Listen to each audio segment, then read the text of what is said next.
Oh, the store's closed today for Victoria Day. So you've just got me, unfortunately. So not really too much. I was hoping FFG had dropped some interesting news for us all to talk about, but unfortunately nothing came out. So all I have is to share my travels with you, and I've got a couple of games planned for tonight, so it should be an interesting enough show. And yeah, we can get into it whenever you guys are ready, really. Uh, just want to double check, make sure all the sound's coming through. Oh, this is in my basement. This is what my basement now looks like. Look, see? No, this side. There's a door over here. Definitely not a green screen. It's good fun. Oh. No, the I can't have live games in the basement yet because it is nowhere near finished. So luckily you get the sexy little backdrop and a really close up view of my face. Oh, I had to wash and everything. It was quite traumatic. Yeah, so first things first, obviously, I've just got back from my grand tour. Unfortunately, there'll be no Sock Puppet Star Wars episodes today. I travelled down to Omaha, Sparta Games, so it was really good fun. Um, was down there for 3 days doing the Sparta Games grand opening, which was really interesting. I got to catch up with Aaron Bonner and Sean Dorsey. Good fun. I painted some models for Sean, so I'll show off a little bit for you.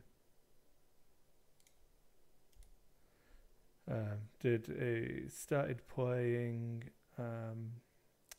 Guild Ball, so it's an interesting one. So I painted some biz stuff for him. Not used to working from a a white undercoat, but I forgot all my painting stuff, so painted all Sean's Guild Ball stuff. So that was good fun. Got to play X-Wing, where Sean kicked my ass and Sean's son kicked my ass. Didn't get to lose to Aaron, unfortunately. I was running a list that was on the show a few weeks ago. Jeremy Stewart ran Han and a Waffle Rebel. So I tried that list, and doesn't do well against Tell and Zuckus Paylob. Really hard work. Then I drove to Toronto and caught up with some friends there and had a really good time. It wasn't as productive as I hoped on the Dice Hate side of it, Dice Hate Productions. Didn't get to do as much networking in Toronto as I'd hoped, but it was fine. And then I went back to Canada via Minneapolis and played some games in the FFG Game Center. So thanks, Wade. It was awesome. He ran a special event just for me. Apparently, I was the guest of honor. It's really interesting. Well, I'll not keep you guys waiting. We'll jump straight into game one. So this was Clay against Calvin. I've obviously not done any commentating on the video, so you get to have a live commentary, but I did my best to track all of the damage and everything from the games. So Clay has been hammering his regional list. He's wanting to take this to the regionals in Winnipeg. So he's running Dash, Outrider, HLC, Engine, BGL and Kanan. And then a Waffle Rebel, fire control, and auto blaster turret, Han and Hera.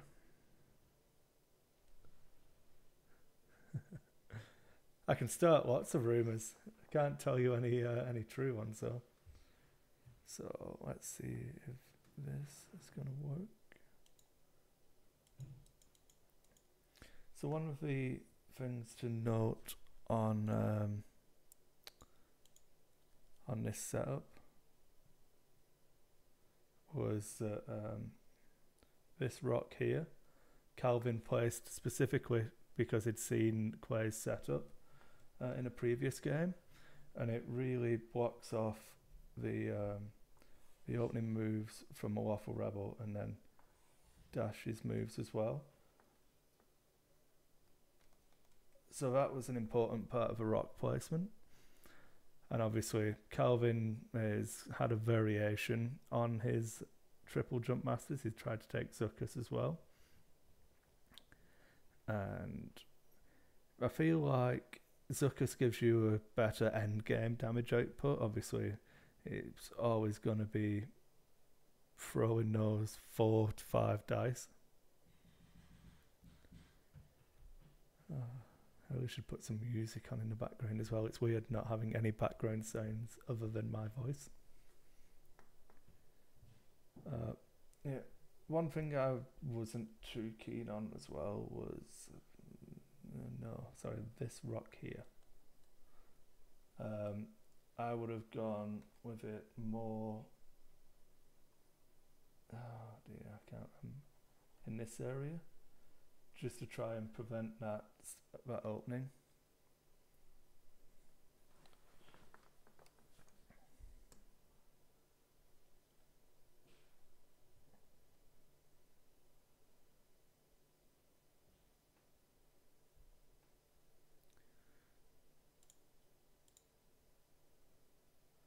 Alright, that'll be easier. I can actually see that. Yeah, but again, Calvin came in with a barrel roll around that rock here, which is good. If this rock's not here,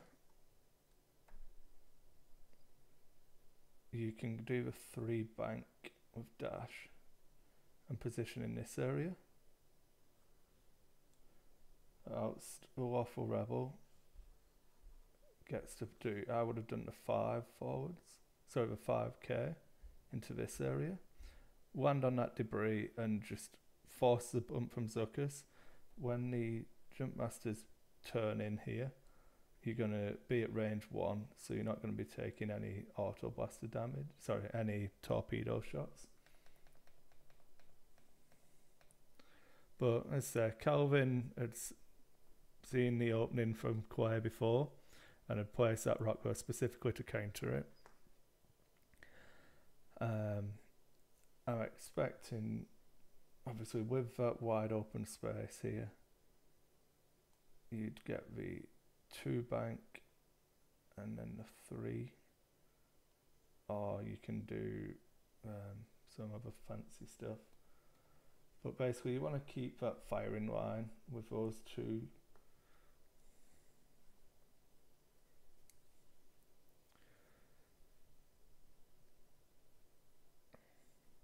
So it's not actually on the rock, he does miss it there.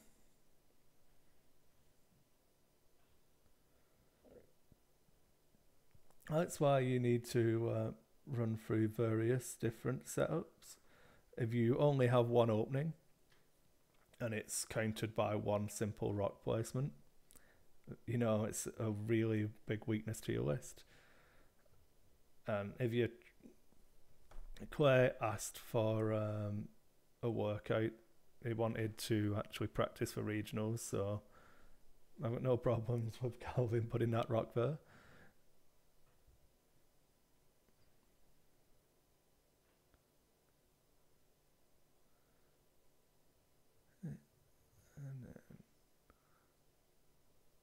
So a 3 bank from both of them.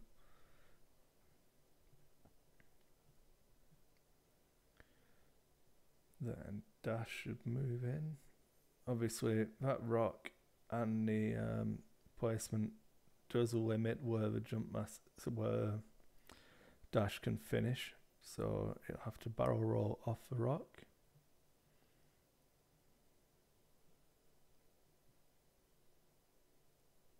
That's why I feel like having to do a 5 or some different kind of I would have been more aggressive with the Lawful Rebel.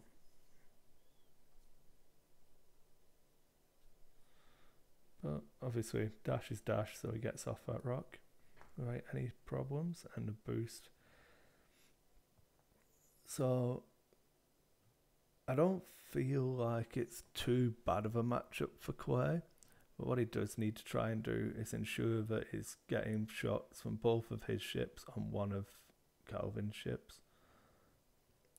And this barrel roll is going to put Zuckuss out of range of dash. And that's why I feel like a more aggressive opening would have been better, because you've got a lot more space for dash to cover with his HLC.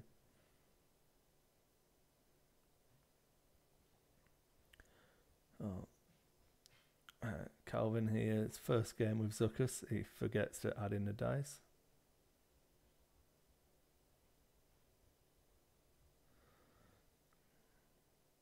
But blanks out, no damage, fire control system comes on.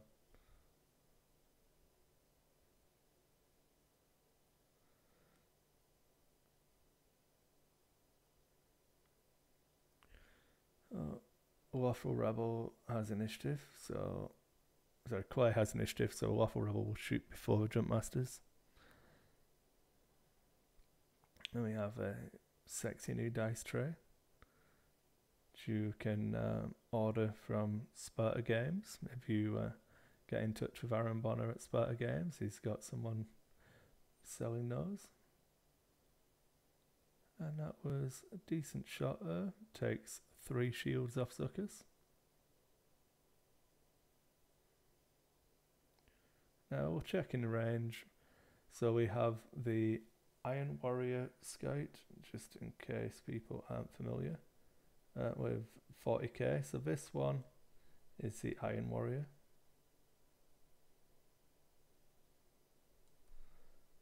And then the Word Bearer is the red one.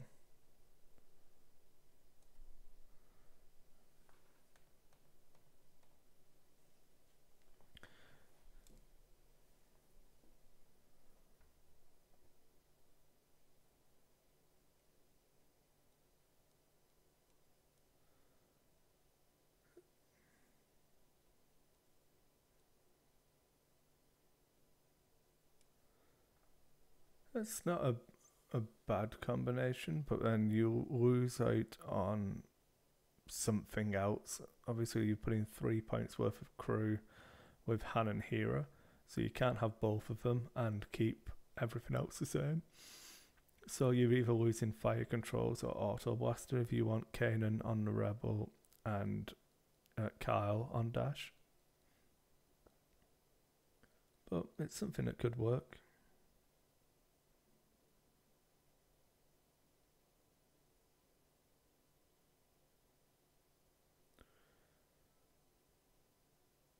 So there's a lot of contemplating of dials now, obviously, because Dash's positioning here is good, but a Rebel is going to get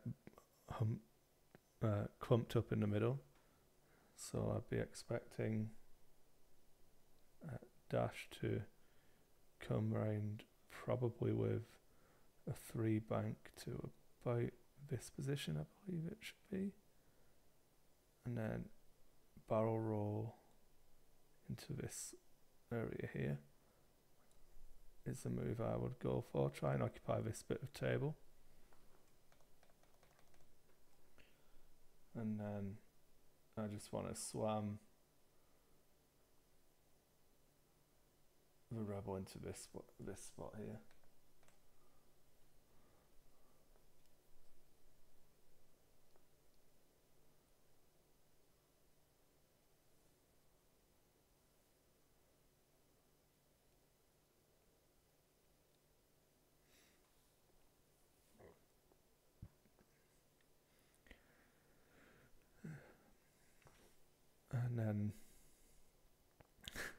Sorry, that was me messing with the overlay. I didn't like the white text on the white background.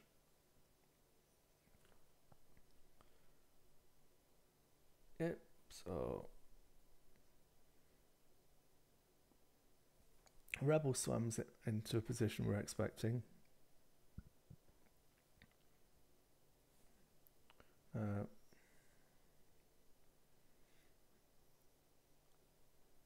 2 swoop would be nice here from Calvin to clear space for the word bearer to just bank in.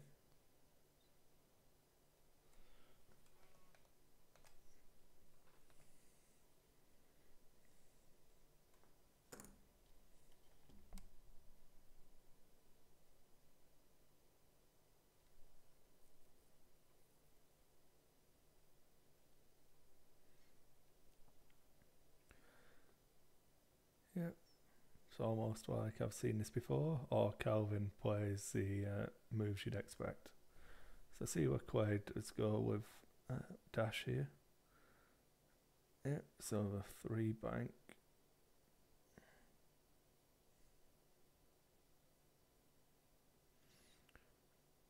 So I'd probably do a barrel roll first, and then you might not need to do a boost as well, so you can take an offensive action.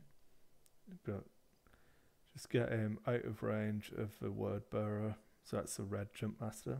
We want to make sure Dash is out of range there. And it'd be very hard for Zuckus to get out.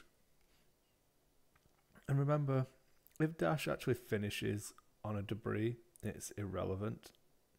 It's only if it finishes on an asteroid that it's relevant.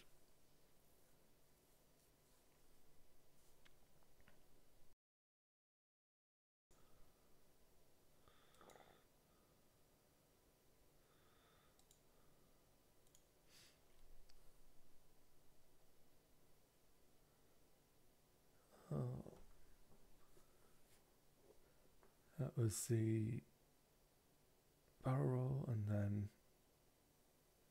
didn't see an action yet for the second one. But I'll be expecting a push. And yeah, going for a boost. I don't feel like quite needed to maneuver here. I think keeping the offenses up would have been a better choice, because you're expecting Zuckus to bump here. So I definitely would have wanted some more modifiers on the die. So personally, I would have been taking a target lock and staying in the position that I'd barrel rolled into. Because yeah, if you it was occupying this area here.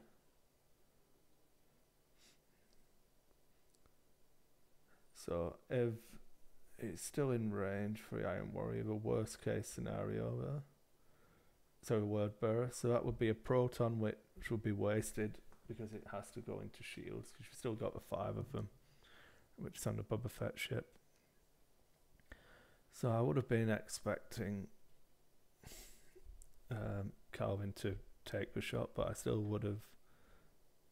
I would have stayed in that position.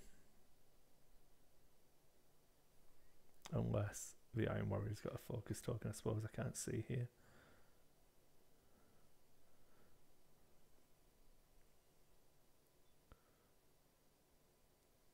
So there's no shot for Zuckus. The Waffle Rebel takes 2 shields off a word-bearing scout and switches a target lock.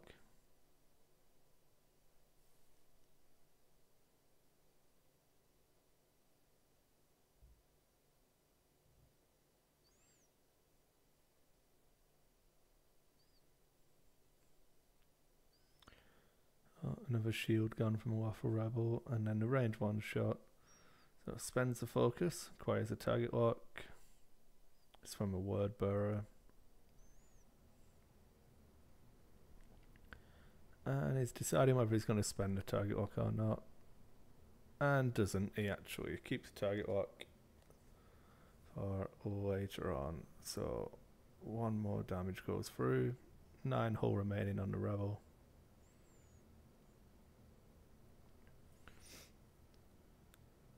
So again, we've got decent positioning for Clay here.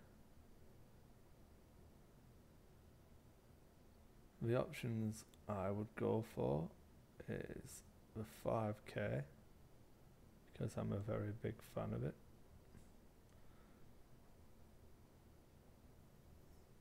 So that'd give you primaries back down here.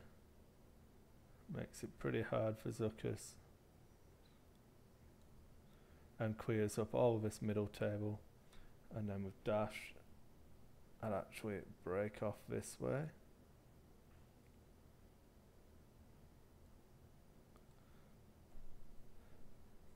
And then that would mean that Calvin has to make a choice to ignore the rebel, but to come down for dash. Or if he's going to kill it, he's going to be eating more fire and be completely out of position for dash.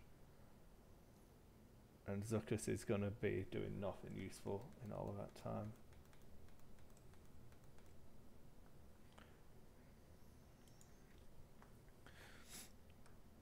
So I feel like that's the play I'd want to see from Clay.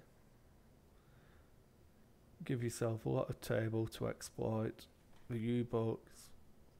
Dash should be able to keep dancing the arc and range as long as he's not taking double shots from both, shots from both of them.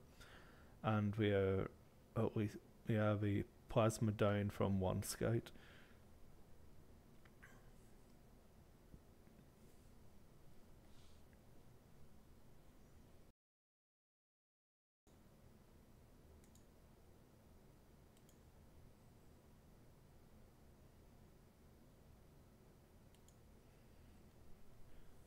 Yeah, so Clay didn't do the 5, he bumped here, which lets Calvin keep all the pressure on.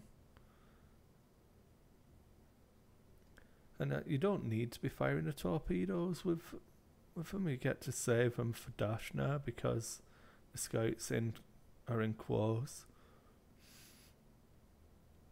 You're going to be doing damage even with your 2 dice primary. Now this is a move I don't like from dash. It's grouping them back up again makes it a lot easier for Calvin to focus his fire arcs. He's got less of a table he needs to cover, less choices to make for where he wants to place his arcs.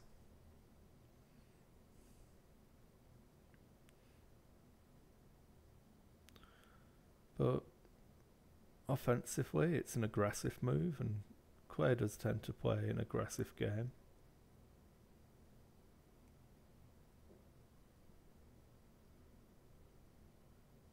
And you do have Clay in the chat, obviously. Updog117 is Clay, so if you have any questions for him, feel free to type away. I'm sure he'll respond in the chat. I'll try and read them out so that YouTube viewers later on get the benefits as well. And it'll make it a little bit more interesting if we have a bit of a back and forth here, guys, just because I am on my own, so I don't have someone to do play-by-play, and when I do colour commentary, I've got to try and fill everything. So Zuckuss attempts a 4k here, doesn't make it. So takes the stress and still no shot. I feel this is that was a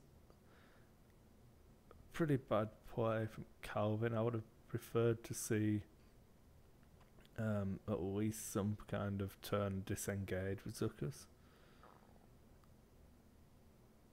So hit crit after rerolls.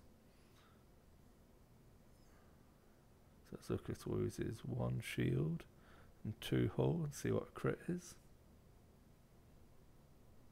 Shuffle the damage deck, Calvin.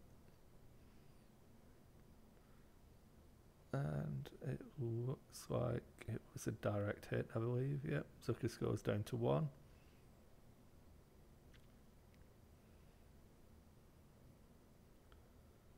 Oh, also, just let me know if the audio quality or volume level is bad, because obviously I've not broadcast from home for a while.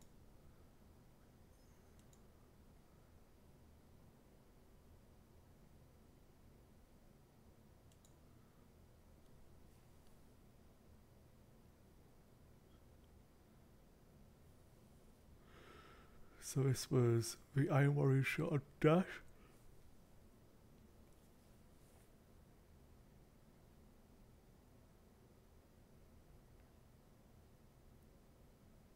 Which resulted in no damage. And then the range 1 shot onto Waffle Rebel from the Word Bearer.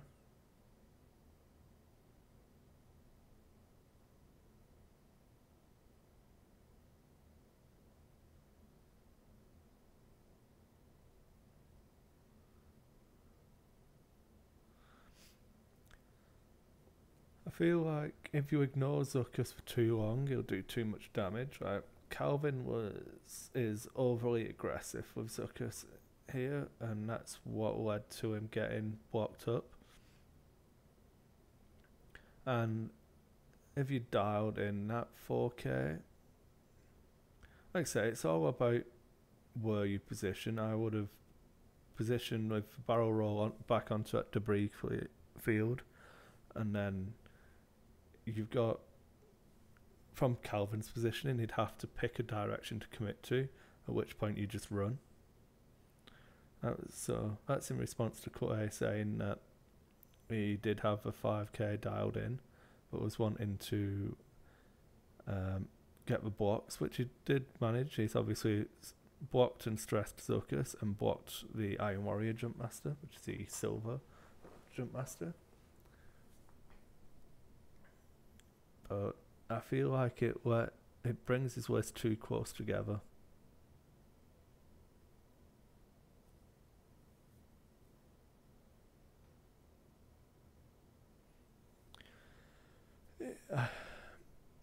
I feel like I'd probably drop, if I was running this list, I would drop both R4s down to overclock,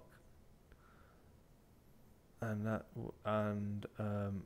I'd try and get the K4 in there. Just Zuckus really messes stuff up if he's got VI, Fire Control, K4 and title. It's extremely good. It lets you take advantage of his repositioning and still get a decent offense.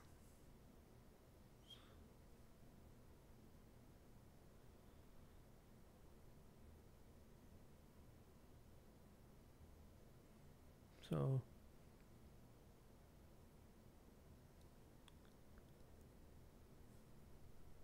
for positioning on a jump masters here, it's quite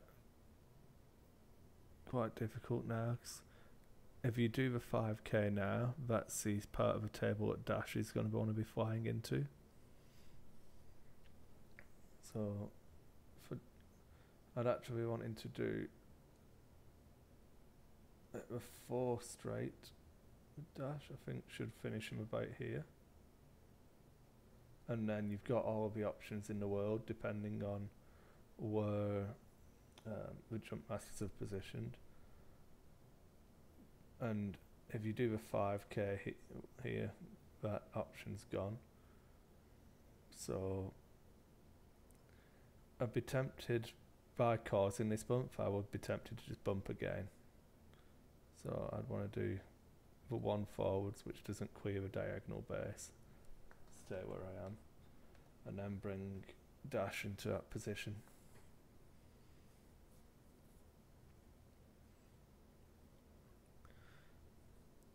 Again, we'll see what Clay does. And I really can't remember any of the moves at this point, so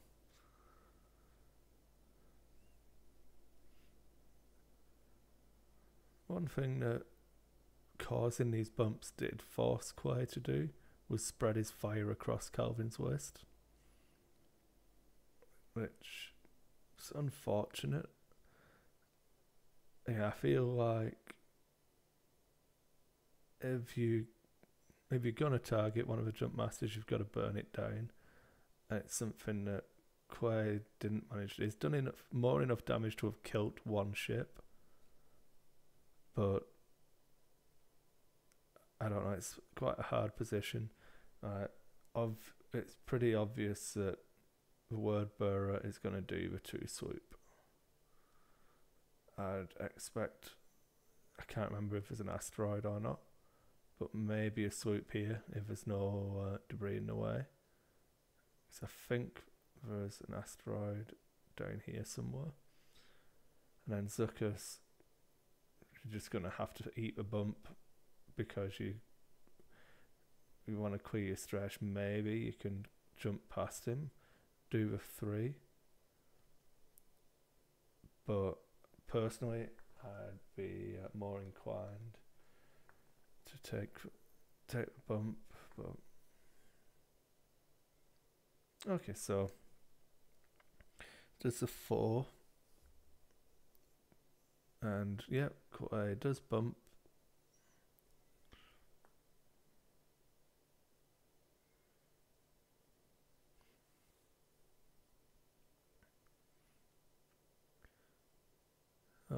Doesn't choose to reposition.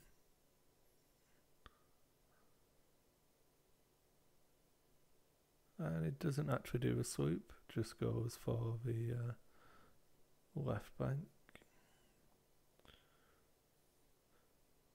Oh, clearing the stress, that's why.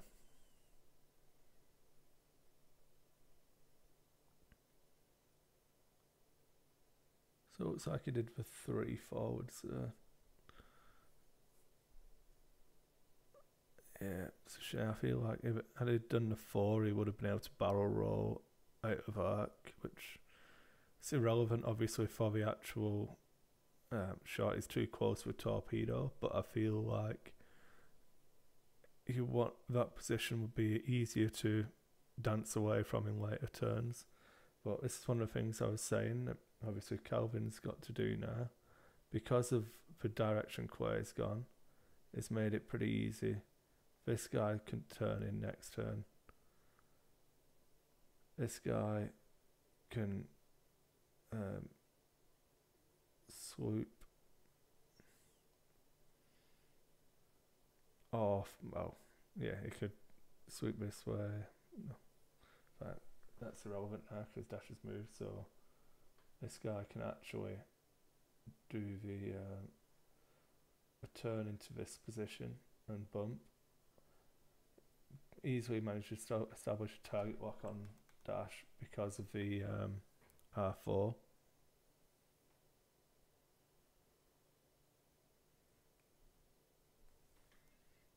Oh yeah, I did reduce the attacks by 1 down to 3, so that was the weapons failure.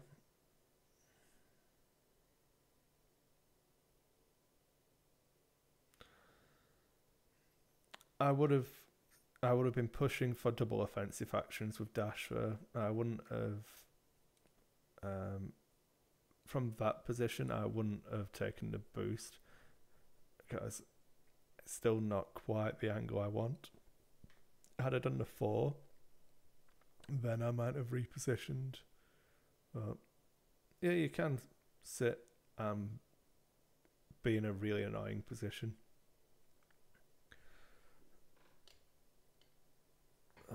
I feel like it was just a bit of a mispositioning.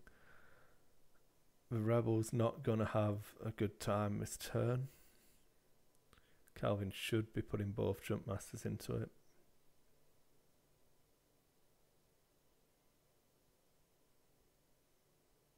Did Dash shoot here?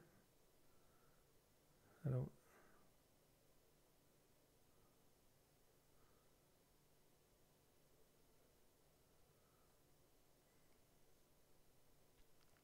So this must be Dash's shot. Maybe. Unless for some reason they forgot about it.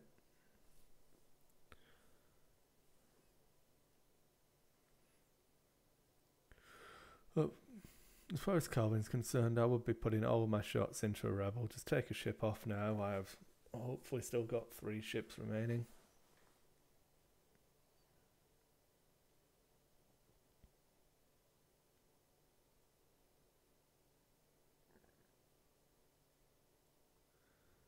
I really like the positioning on the red, the word-bearing scout. That's the red one.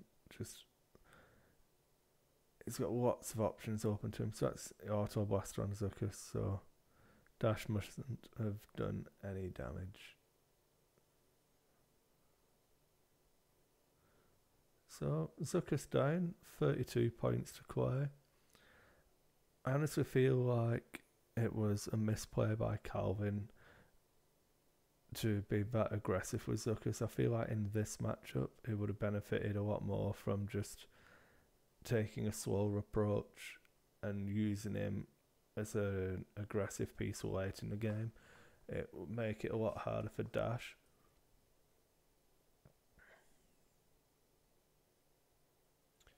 Alright, yeah, no shot from Dash because the red one is actually just out being bad from the angle.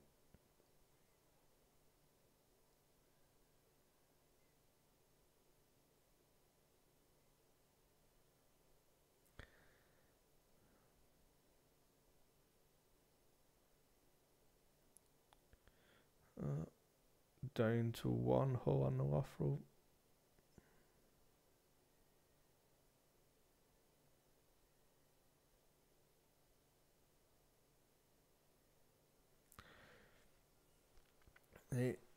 If you'd have split them apart, then so Clay's saying that it's 2 rounds where Dash didn't have a shot, which is quite correct in saying is criminal. Really, he needed to actually pick up and focus the damage, but it was hard. Calvin's played the jump master as well. I still feel like he could play Zuckuss a lot better. But coming around, I personally, as I say, I like keeping the 2 ships separate, but being able to focus fire on one ship. So using the range 3 shot from the Lawful Rebel and range 3 shot from Dash can normally still cover a lot of the table.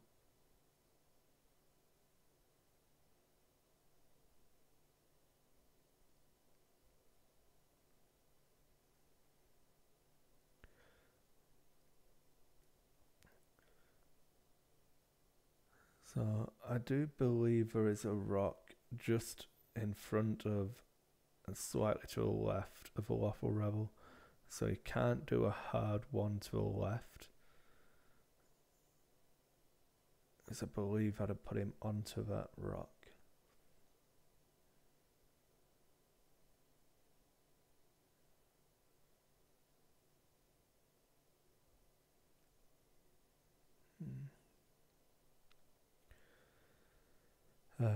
Yeah, there's no option for 5k. Okay. Oh, looks like it might fit. So he's done the hard one. Oh, it's over 2. Yeah. So it was a rock there, but because the Waffle Rebel was so big, he actually had all the space in the world, and I was just being a bad commentator.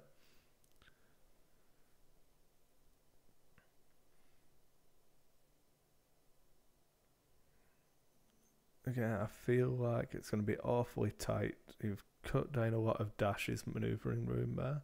You can't barrel roll into that part of the table.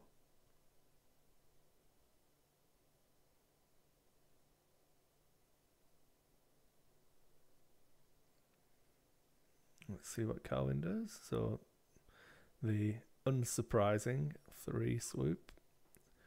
I'm pretty sure Clay's dreaming or hoping against hope that there's going to be a torpedo shot coming out on the Waffle Rebel here, but I don't think Calvin's going to oblige.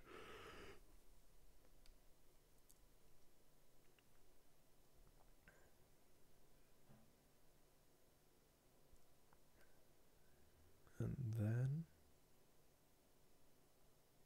Never heard one.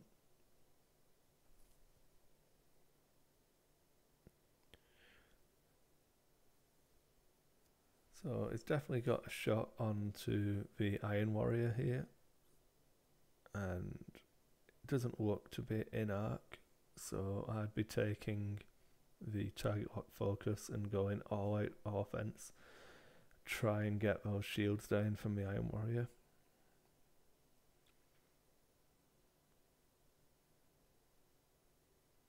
Yep, that's exactly what he does.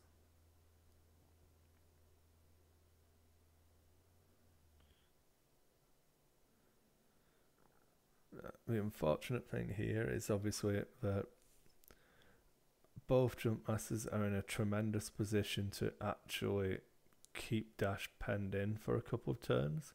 Eventually he's going to get to break out.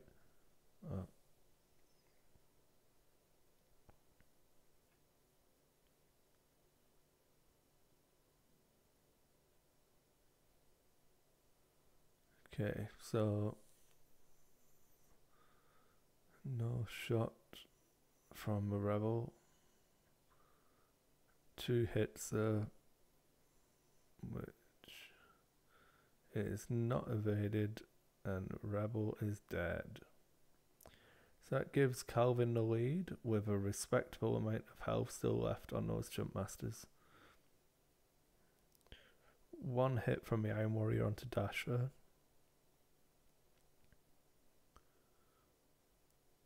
Spends the focus for a target lock. Clay spent his focus offensively, so loses the shield on Dash. The worrying thing now is that there's still torpedoes a go-go on both of these jump masters. I believe there's actually one of the protons were spent as well, so both only have 1 torpedo left.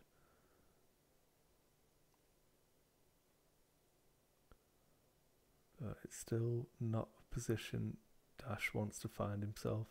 So he'll be able to get in range one of them, but Calvin's more than good enough to keep Dash in range 2 to 3 with the other one.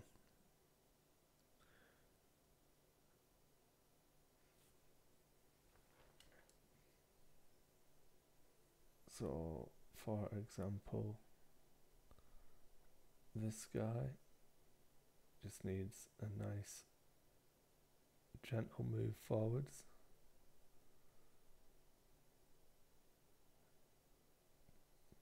Bring this one in with a little bank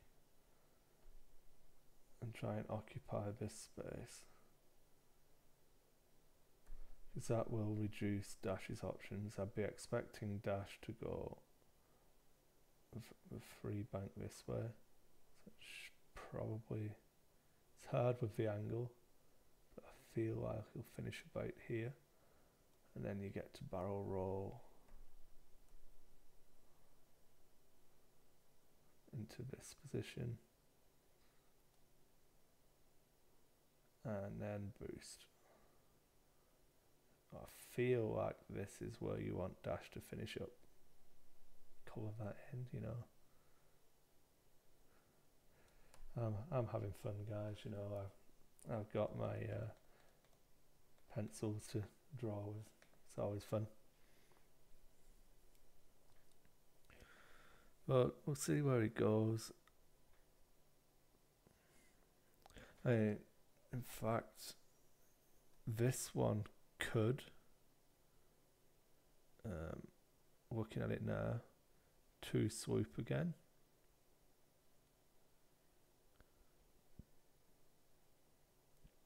Into this position, facing this way, which doesn't help him this turn for the missile shot, but blocks off a lot of the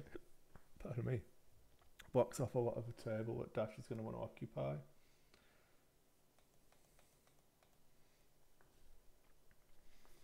It'll be an interesting one from Calvin, see where he goes. If he can guess right on Dash, he's going to make his job extremely easy. If Clay can outfox him, the HLC can do work. Yeah, so there's the 1 bank expected from the Iron Warrior. Yeah, take the focus. Don't expect him to reposition it at all. And then just the one forwards. Yeah.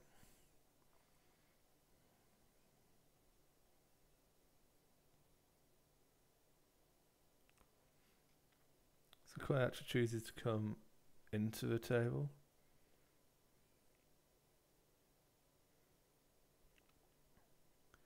So, reason I would have gone the other way was just because the Iron Warrior is now the more damaged of the two.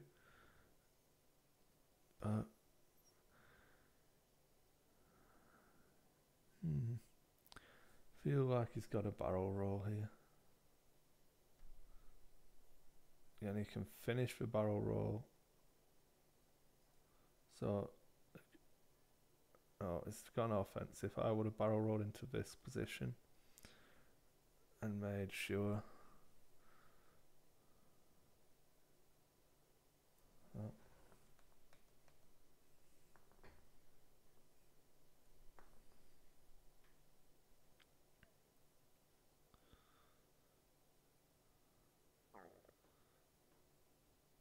So, 3 hits. Reroll is... Can't see that last dice, unfortunately. 2 evades, though.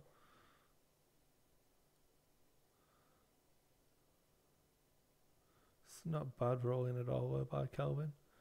Makes up for his offensive rolls with Zuckuss in the early part of the game. The one shot Zuckuss actually had. So that gives Clay half points for the Iron Warrior.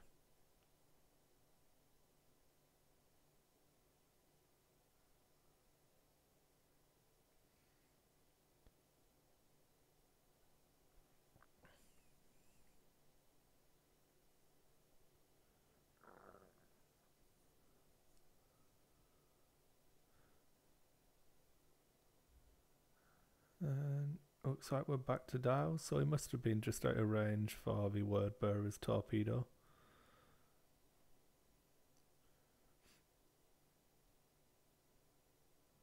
So, tricky set of moves again now. But Calvin needs to consider the direction of the turn that's coming up. Because Clay can either turn into this position or obviously break off the engagement over into this part of the table. But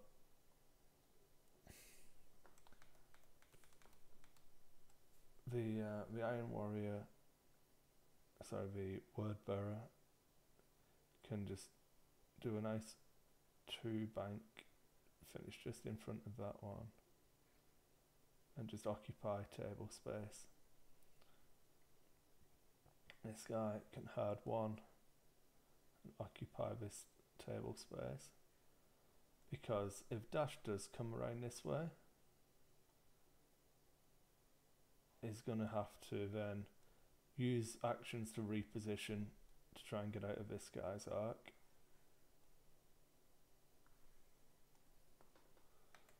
Which is going to reduce his offense, and he's going to find it very hard to get both positioning and a good shot on the Iron Warrior. So I feel like completely breaking off this way.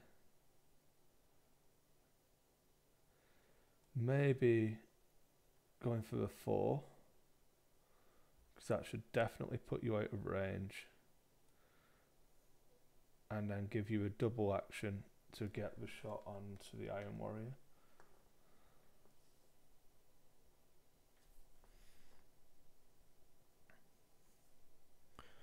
Well, we'll see what Clay does when Calvin finally sets his last dial. But as I say, I'd be expecting this guy to come in here and this one to hard turn.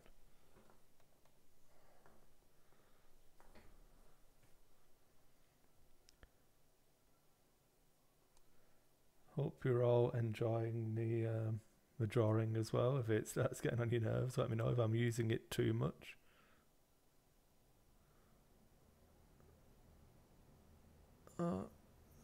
So looks like a bump. So I feel like the hard one would have been best. But he's already got a target lock. Oh, really aggressive. And the 3 bank there. I feel like the 2 would have kept him off the rock.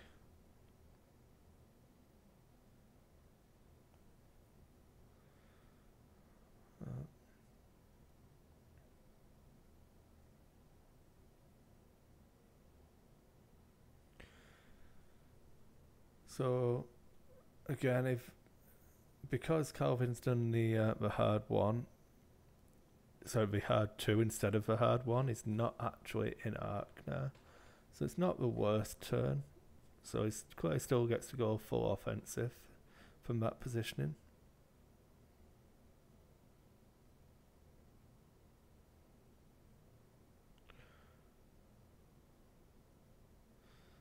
Oh dear. It's a shame. Could have potentially exploded the Iron Warrior, but no, just the 2 damage. Yeah, Calvin's defense rolls seem to be making up for his lack of offensive rolls. If you want one set of dice to be good, you want it to be your greens. There you go. So no damage from the Iron Warrior, and one hit from a word bearer. Range 3. Looks like it was a point of damage actually. Oh, maybe not. Yeah, the fancy dice trays, the walls are a little bit higher on it, which does prevent a bit more of the dice bouncing out of the tray.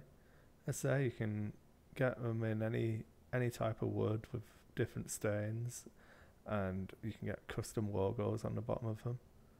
If you wanted to go to Sparta Games in Omaha, Aaron Bonner's got them. If you find him on Facebook or the website, send him an email, get in touch with him.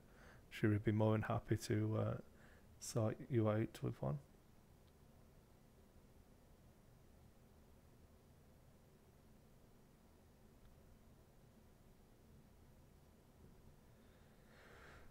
Now, Quay has to have done a big turn here. You want the big 3 because he needs a range. If the 1 doesn't clear enough table,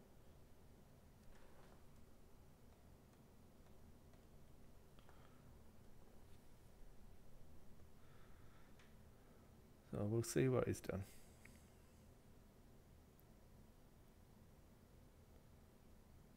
So the bank, if he'd have done a turn, I feel like he could have barrel rolled back out of the arc, or at least into range 1. But that bank looks costly. I don't think the barrel roll is going to get him into range 1 now.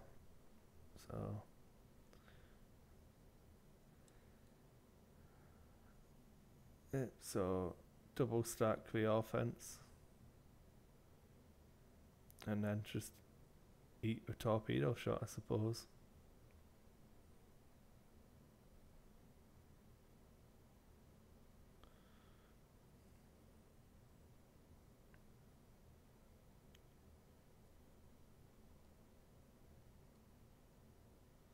So 4 hits, so it is a dead Iron Warrior, which is really good, but it's got some missiles coming, and it looks like I haven't updated the scoreboard yet, so it mustn't have fired any. So it's a crit, re-rolls. So the first torpedo shot from a word bearer. It's 3 hits. Mr. Quay again had to spend all of his dice, all of his modifiers on offense. So I feel like Calvin managed to do pretty badly with his attack die rolls. Like even with a proton, he only managed to get 3 hits through with guidance chips and the proton effect after a target lock. But Quay still doesn't seem to be doing that well on the green die, so overall I think the dice have been pretty well balanced this game. I feel Quay's offense was a little bit lacking, but that's because Calvin got the evades here and there.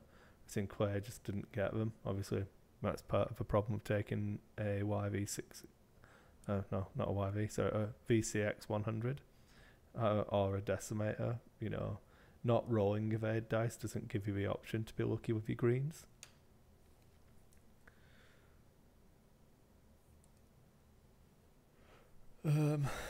Position wise, as Quay points out in the chat here, by turning into the corner of the table here, is only got a couple of moves he can do. All Calvin has to do is go nice and slow. He's got a turret as well. He doesn't actually need to position aggressively for a torpedo shot this round.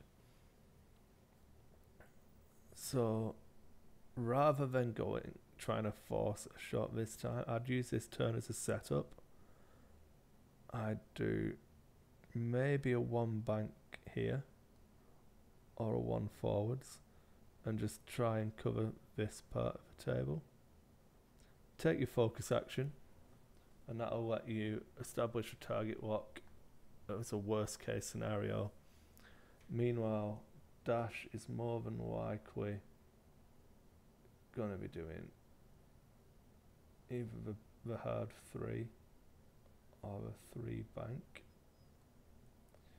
I'd want to get out of this position as quick as I can, so I'd go for the hard 3 to give myself a little bit more distance, and you can boost again and try. You'll end up sitting at range 1 this round with no shot for yourself, but you give yourself a lot more scope to try to escape. But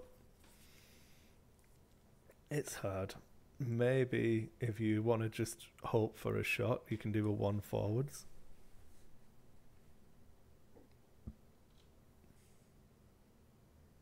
That's Calvin's done the swoop this turn.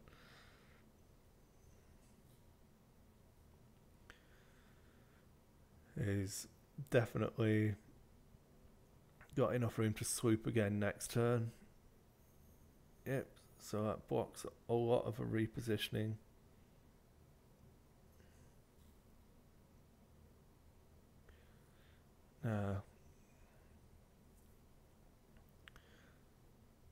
Were I Quay, I would now be looking to barrel roll if you've got room. I'd probably look to barrel roll forwards and to a right.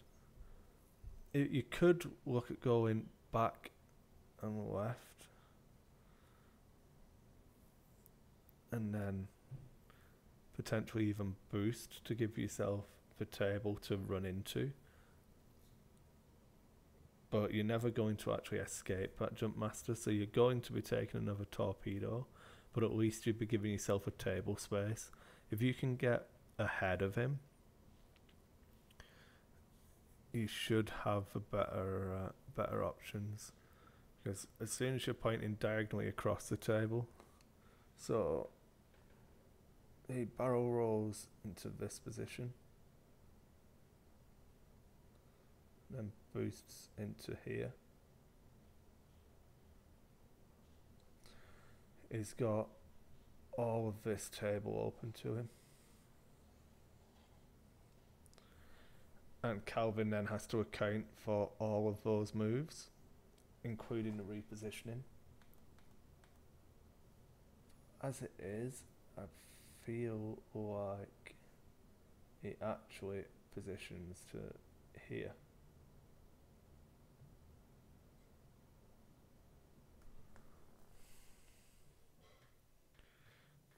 So, yeah. There we go. And the reason I don't like that move is because Calvin gets to sweep next turn.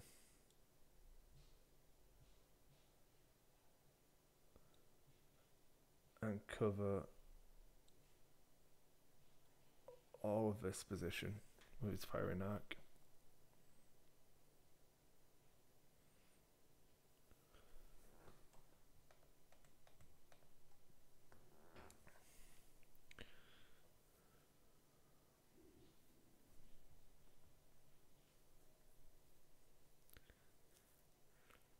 Oh, I'm assuming a focus token comes in as well. That's an excellent offensive roller.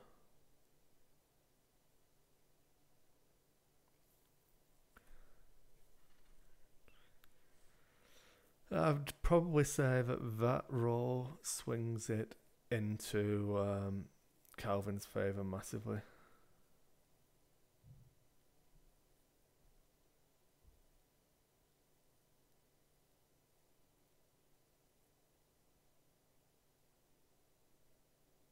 Yeah, so down to 2 hull, and there's still a torpedo left on the word bearer. So this makes it an extremely difficult game now. Yep, and Boba Fett takes away the HLC.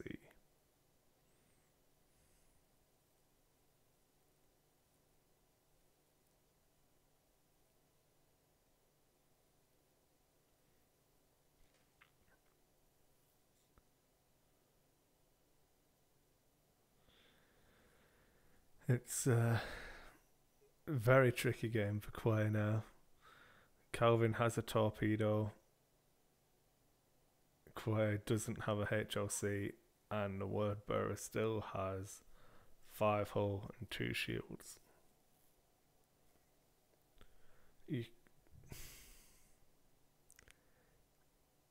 Like I said, the move here is swoop again into here, and then just you've got the target lock established. There's nowhere for Quay to go. He can't do anything that way, so he has to come down into this part of the table. So it's either going to be a 3 bank, a 4 straight, or he turns into this position, which is suicide.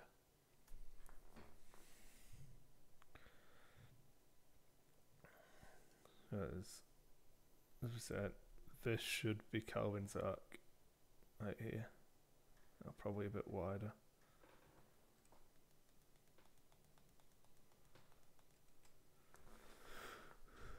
Well, we'll see if I'm right.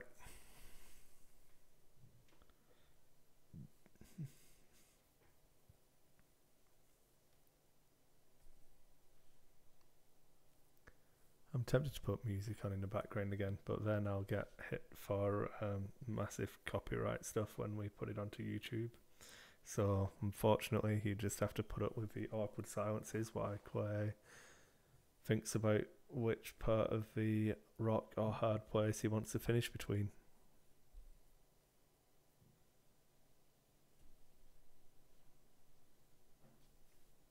There we go. Dial set. So, see what Calvin does. Quite rightly takes the obvious move with the 2 swoop.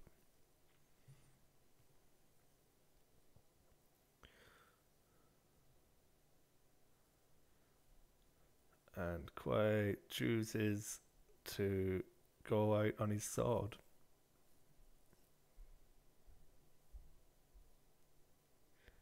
You can't sit at range 2, so he has to use one of his actions here to reposition, because there's no way he can afford to take this proton shot. So if you're going to do that turn, you've got to make it a 3. you've got to, you ignore that asteroid anyway, but you have to put yourself closer.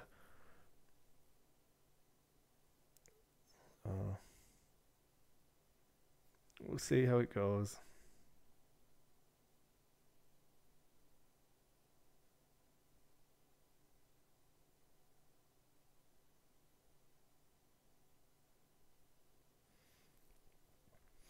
So the Twitch chat is just discussing the legalities of a barrel roll, and it is correct that if you declare a barrel roll, you pick a direction, either left or right.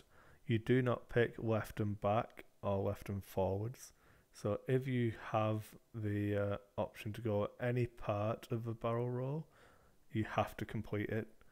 So once you've tried to go left and back in the previous turn, you have to go left and forwards if it'll fit. So I still feel like even looking at rolling that way was a mistake. Definitely go into a table and give yourself an escape route, because this swoop, the position that you're in now, if you play, was telegraphed by the swoop. Obviously, the jump masters love waltzing.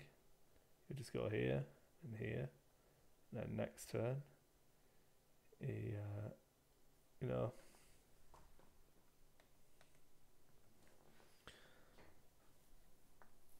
So Dash lives on 1. Doesn't even need the torpedo now. When you've got 4 hull against 1, and you're both 2 dice turrets, you're just going to take those odds all day long. But it does give Clay half points.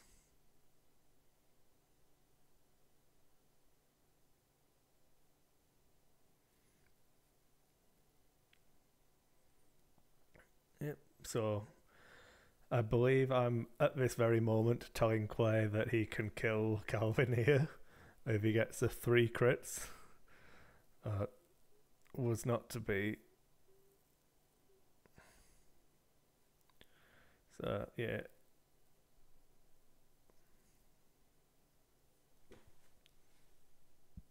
Calvin with a fully modified shot back. You can also argue that in the position Clay was in, if you go for the reroll of all of the shots, so that you can fish for a crit.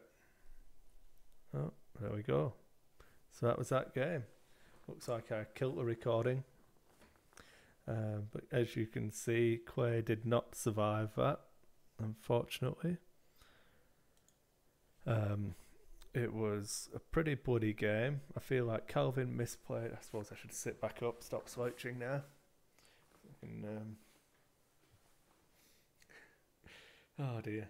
It's not very often I get to do the recordings from home, so I should take advantage of it while I can. But yeah,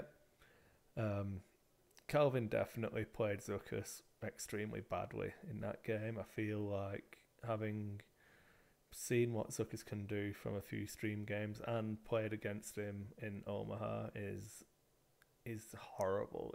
The damage he can output is really high, but flying him into the jaws of a lawful rebel was a mistake. Dash's placement was difficult after the opening. There was 2 or 3 turns where he had no shot, and then it was swingy. That end game could have gone either way. A couple of different positions would have made it a lot harder for Calvin, but it wasn't to be.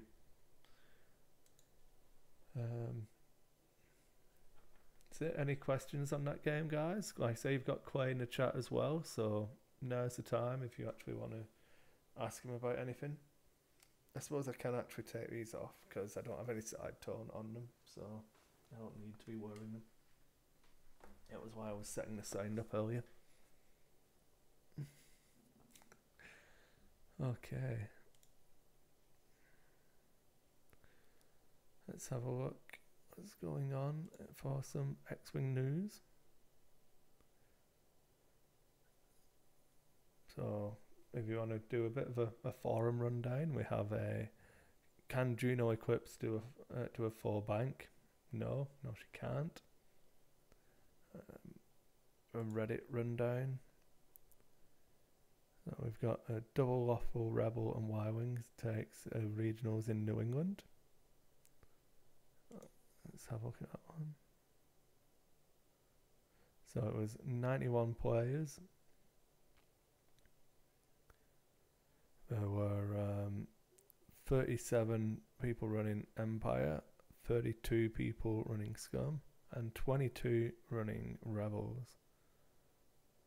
So it's a pretty good turnout and a good showing. Maybe Rebels aren't entirely dead.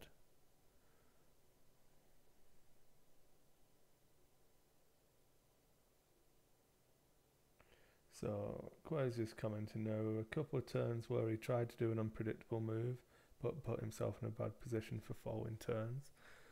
And it's true, Calvin's list is going to do what it does. It positions well. He's got a little bit of position. He can block really well against the dash. I feel like, one, the block wasn't necessarily worth it. I feel like the 5k would have been a better option, at least, but going for a block was not necessarily wrong. I feel like if you were going for it, definitely turning dash the other way earlier, and then that barrel roll could have been into a table. Obviously, you would have struggled to get out of range 1, which was the turn that you got the crit through, which got rid of the HLC. So could have gone either way, but what can you do? I'll just take some time while Twitch chat catches up, see if there's anything you guys want to talk about, any questions you have. It's a bit of a quiet show. There's only 10 people watching, so you got 40 of you watch when I wasn't doing the show, and now there's only 10. So maybe it's me. Maybe I shouldn't be a host anymore. Must bore you all. It's a shame. Oh.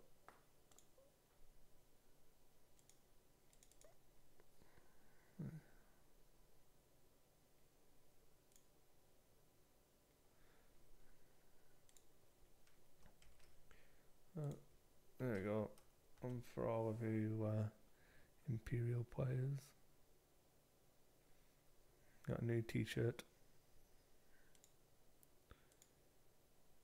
No questions? Do you want me to just push right on? I've only got one more game, guys, so if I move on to game number 2 straight away, it'll be a shorter show, so feel free to give me some more stuff to work with.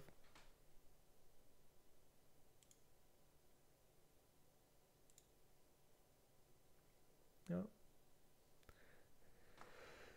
Okay, well, I can move straight on to game 2 then.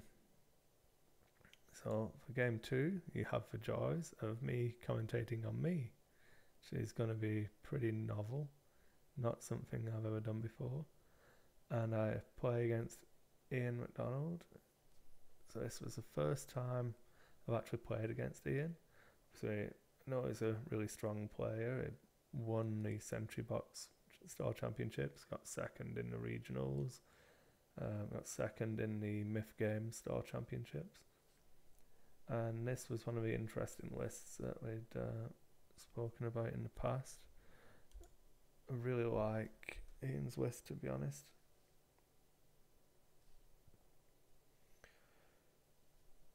So for the rock placements, one of the things I like to do with, especially when people tend to want to fly in a formation, is go for some kind of circular placement. Give me a nice bit of space in the middle. Now, if they've got a whisper or an echo, I want a rock in the middle as well. So I'd want a rock here if I'm flying against somebody else. Or I feel like if you're flying against me and I've got Whisper, which obviously in this case I do, you want to close off this circle.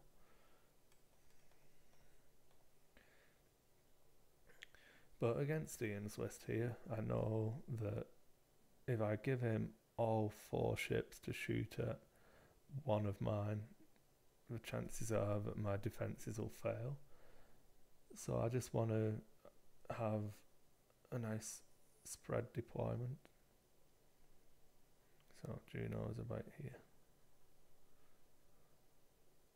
In fact, she's definitely on the baseline because I remember where I put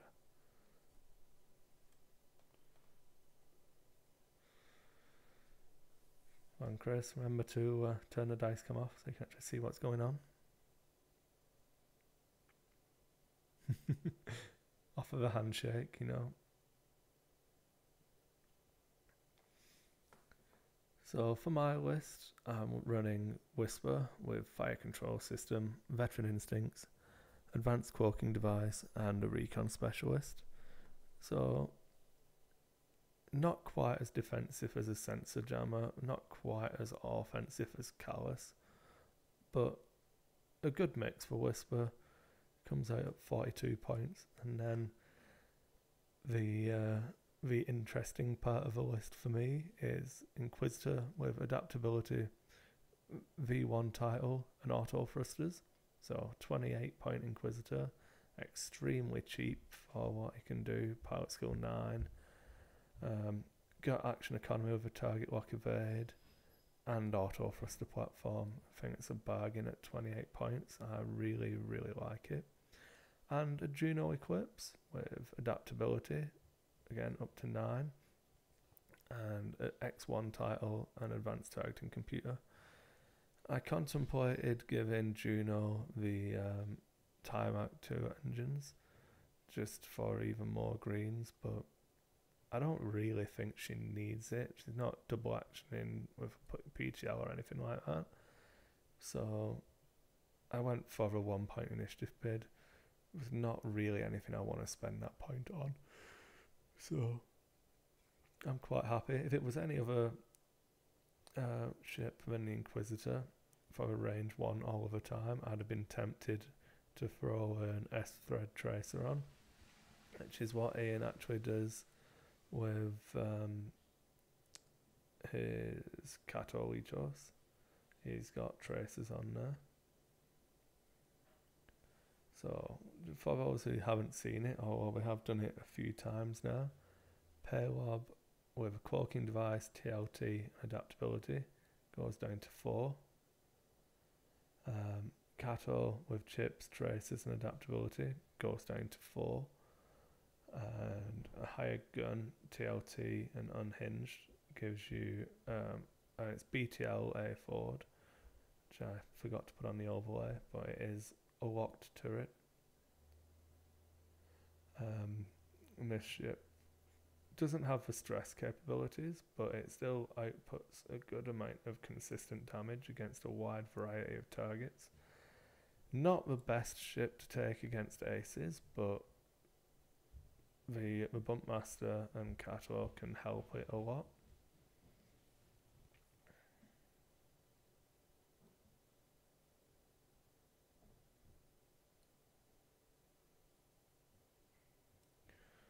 So with the positioning here, obviously you can just about make it in ships through the transparent part of the scoreboard.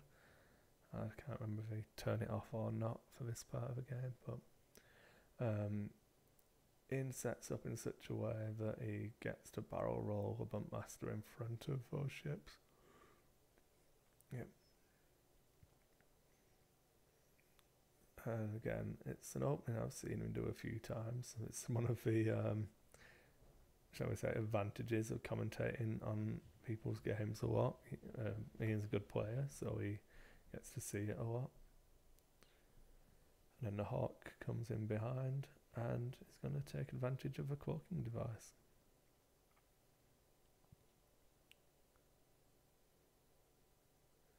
Then I am going to start the dance.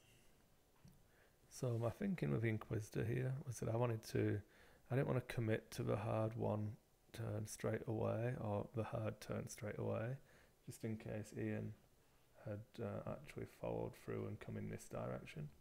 Once I've seen that he's gone that way, I'm free to actually reposition the ships to the part of the table I want to play the game in. So Juno dials in the 4 and then bumps it up to a 5. If Ian had actually gone down the table, it would have gone down to a 3 to slow down my approach.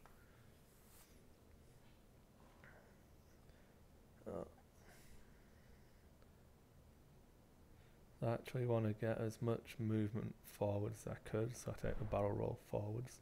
And what I'm aiming to do here is I want to be occupying this part of the table as quickly as possible.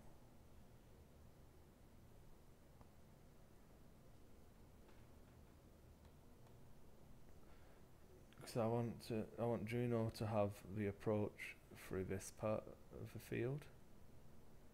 And Whisper, I want to bring around this rock,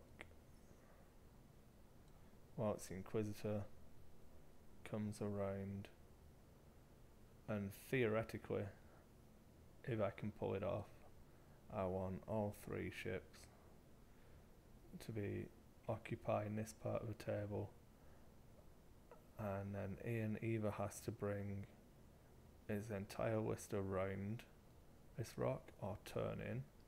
If he turns in, the Bump Master has to get ahead because it's a large base ship, so it's going to move quicker than the rest of them.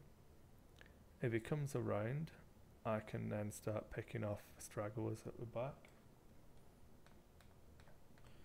That's the theory. And that's what I was aiming to set up.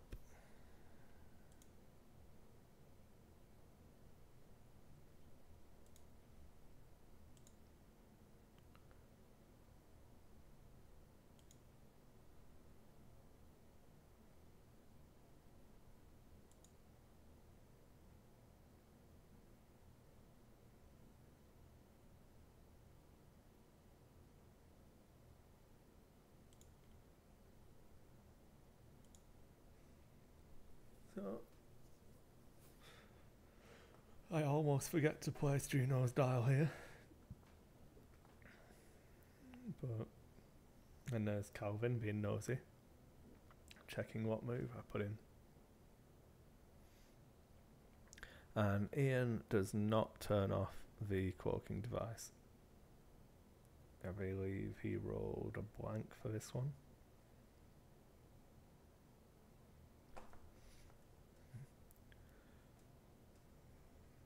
Oh, I can't believe I didn't turn the scoreboard off. It's quite annoying. Sorry about that, guys.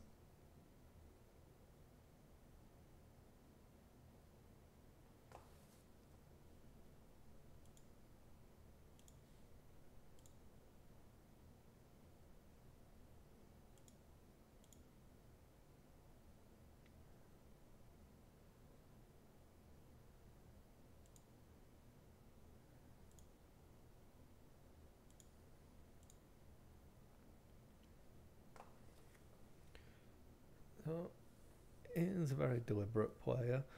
He's taking his time on the dials here. He knows how much repositioning I have. Obviously, I don't have push on any of the ships, but they're still quite slippery.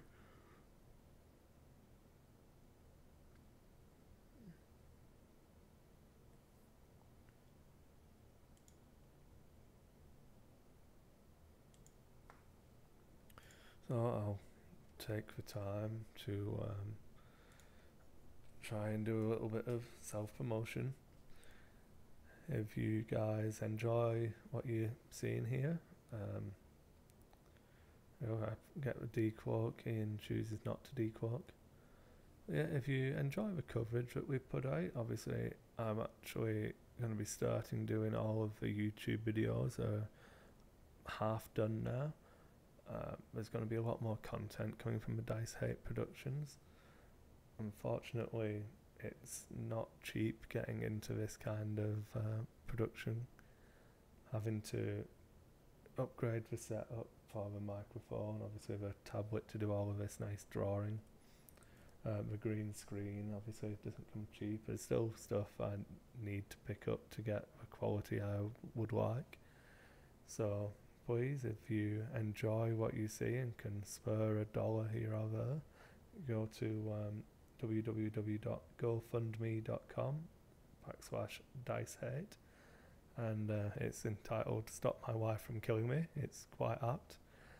I'll try and put on some updates and things like that and let you all know where the money's going. So the first batch of donations paid for the tablet, which is what I get to use to show you all this nice positioning. So was Ian's barrel roll into position. Obviously I took the decloak, and then from the positioning here, Whisper, I'm so used to flying Echo, is to occupy this part of the table. I feel like I actually make a mistake with Whisper's move. I should have not gone as far, but it's fine. And then Juno, I want to get down into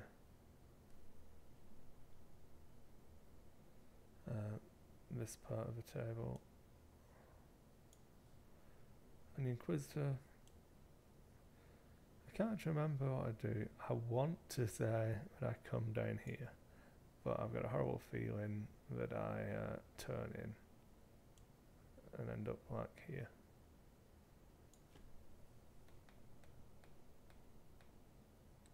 Yep, so the position I want with Juno. Ian's still clumped up. Yes, I do the 3 here. I feel like the correct move should have been either the 2 or the 4. So the reason being the decloak. So I really I should have wanted to go here or here. Would have given me a lot better option. And because I missed position, I do not recloak.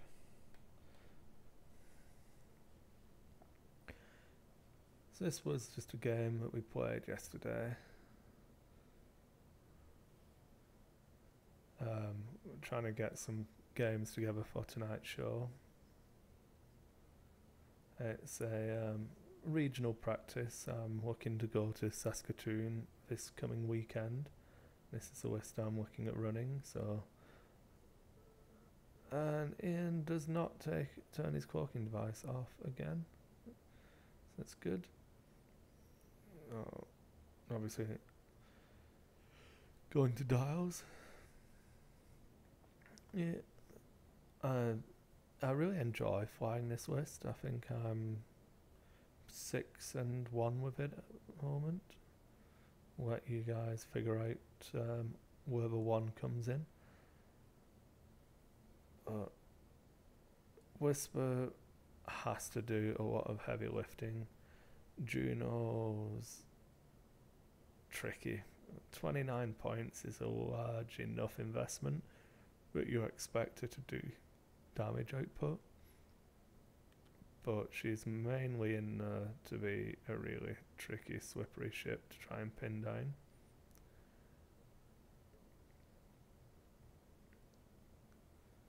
And then the Inquisitor, I'm a big fan of his 28-point Inquisitor.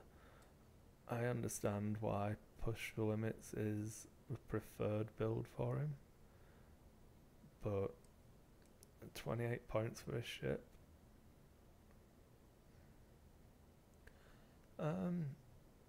I don't feel like I need the initiative bid for Whisper. It's not something that overly concerns me because I've got 3 9s. So If they give me the initiative, I'm more than happy with that because I'll get to fire first and re-cloak. If they take the initiative, I'll outfly them with the other two ships. Is the theory anyway.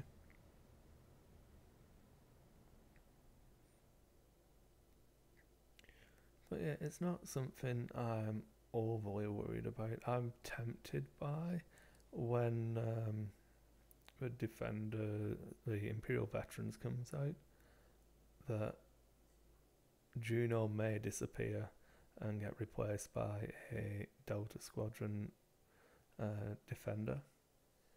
And that will give me a bigger initiative bid. Well, it'll give me 2 points instead of 1. So 98 points with a good blocker. But I'll have to play test it. I've not actually play tested the Defender at all, and I'm quite happy to wait for it to come out, see how it actually functions on the table, because I do enjoy having the 3 9s, and the entire premise of this list was that I wanted 3 PS9 ships and not take Fel or Vader. And I enjoy going against the grain a little bit. Juno Eclipse is one of my favourite abilities.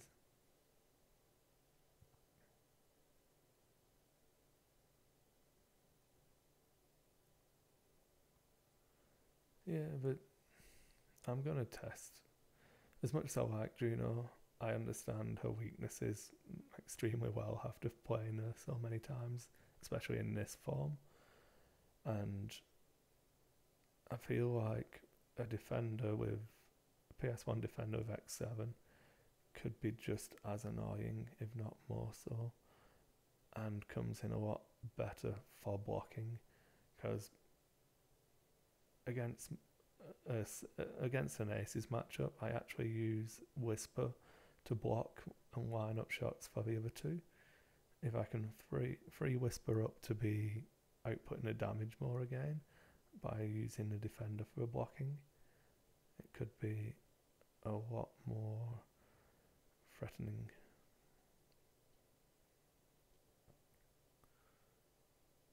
So this is what I was talking about.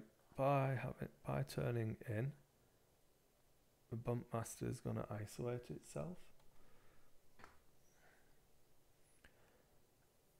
and neither option, either going around that rock or coming inside there, I don't feel like either one of them's a good option for Ian. Oh.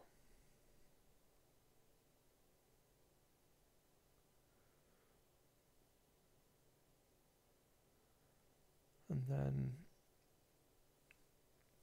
the rest of his list tries to catch up, but just the nature of the Bumpmaster, it can overextend and present itself as an easy target. Fortunately, with the barrel roll Ian's done, he has negated somewhat Juno's positioning. Having boosted up to a 5 for both, I feel like had I stayed at the 4, she would have been here, and then able to do a hard 1 into this position. It might have been better, but live and learn.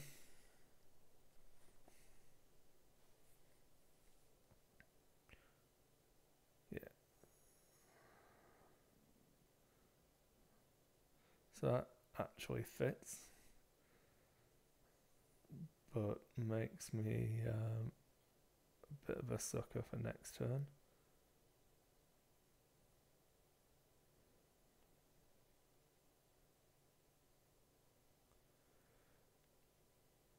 This is one of the things that I was talking to Ian about whilst we're actually playing this game. It's not pertinent really this turn, but I'll just explain it to you guys and the thinking behind it. So, when you've got a ship like the Bumpmaster and Paylob, and people are going to, and especially with Intel Agent as well, they're going to try really, really hard to punish your movement of your aces. but you can't play scared of it. So again, I choose not to cloak here because I'm looking for positioning later on in the game. And my plan at the moment is that the Inquisitor should be able to take these shots and not die. And that's all I care about, is the Inquisitor not dying this turn.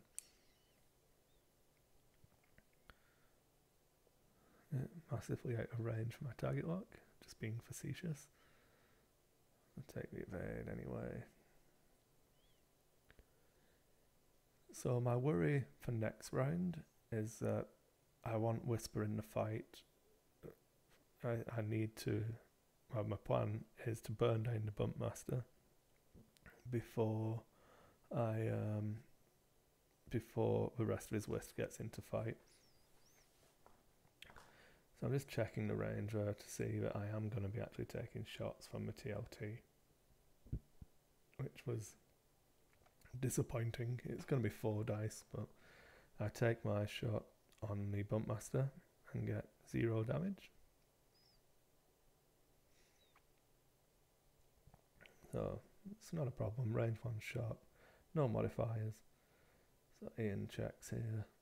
No range on Whisper this turn, but I know that there's a potential if he goes hard towards Whisper, he can block her. So auto thrusters for 3 evades there. So this is the first TLT shot. Auto thrusters keeps me safe.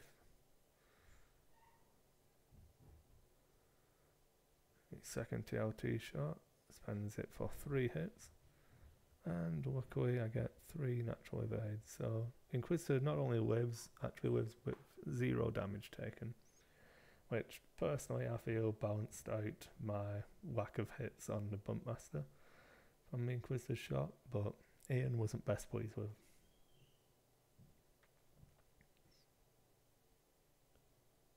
So yeah, as I was saying, my worry is that my plan is that I'm going to be doing a turn in with Whisper to finish here, because I want her arc to dominate this part of the table. And then Juno is going to do a 3 bank and have her arc here to dominate this part of the table. But if Ian brings the Bumpmaster in here, or even does the 3 turn, he can then, sorry, I should have changed the colour here. So I'll do a green for the Bumpmaster. Yeah, so Ian's got the possibility to turn in here and barrel roll to this position and block Whisper. And with the anti-pursuit lasers, I don't want Whisper taking damage being blocked in this position, especially when Juno is going to have gone too far. So what I actually do is I dial in 1 bank here and give the because he's got Intel Agent, so I give him a nice easy block on the Inquisitor.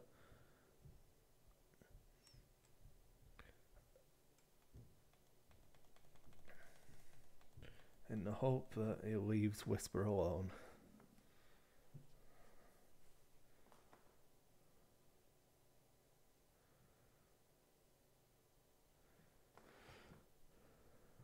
And then obviously we know what has to happen here is Whisper needs to catch up.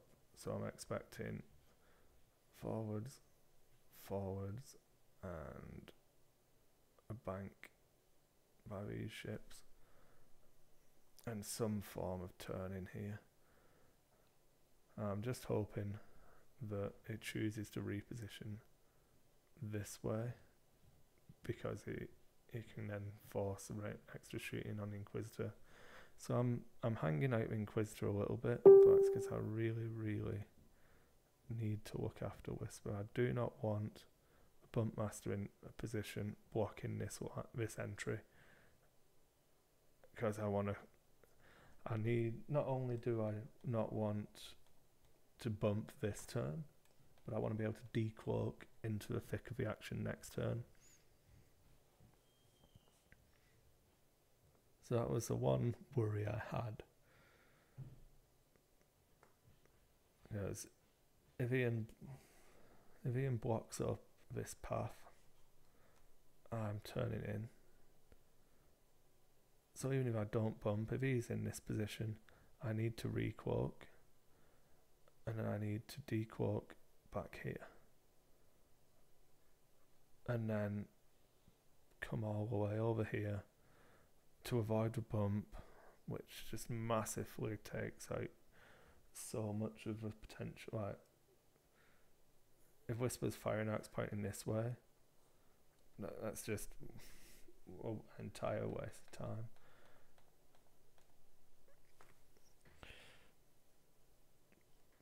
But we'll see.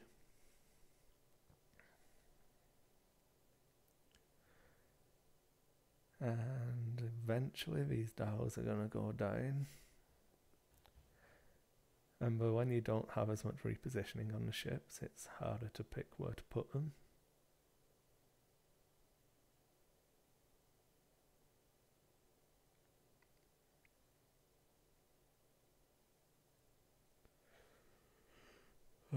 The plan's still the same.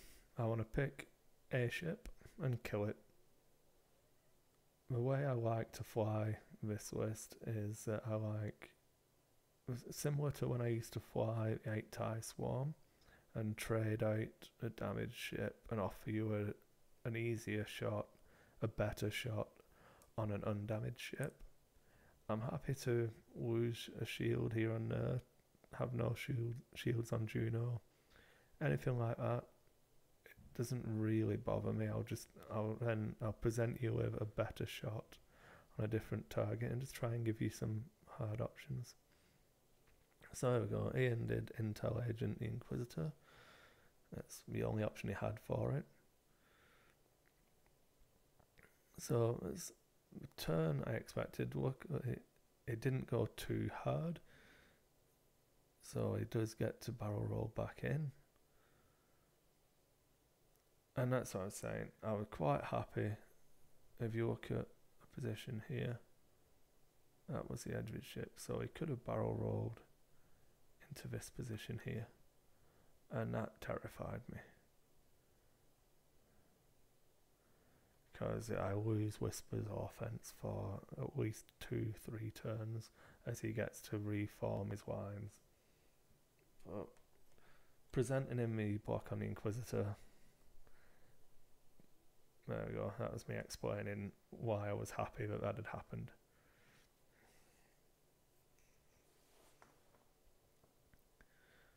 Yeah. Again, it's mind games, I suppose, but if you play scared of a Bumpmaster and try and do all of your moves to never bump into it, it's done its job. All you've got to hope for, well, I didn't even hope for, all my entire plan was that I'll happily bump into it as long as I'm actually shooting something. I want to be able to output damage.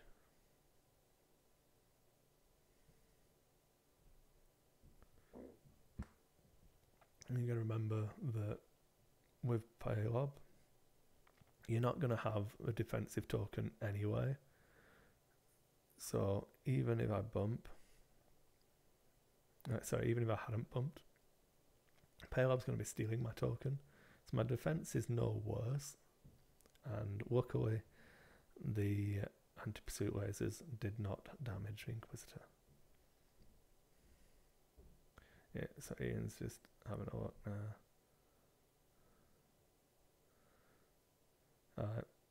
I'm 99.9% sure he could have caused a bump on Whisper, and even if he didn't, it can block up a firing arcs really well. Because I wouldn't be able to kill Whisper from that position. Sorry, I wouldn't be able to kill the Bumpmaster.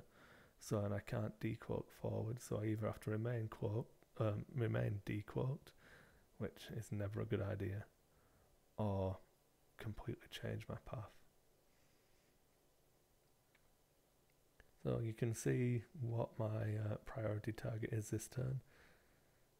Everyone pointing at the Bumpmaster. And then on to shooting. Ian, unsurprisingly, doesn't steal a token off anybody. So the Inquisitor's shot onto Paylob. Takes a shield.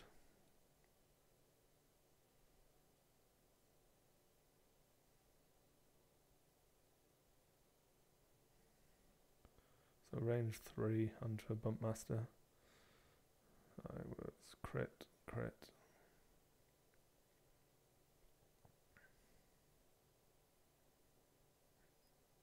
And both get through. So 2 shields.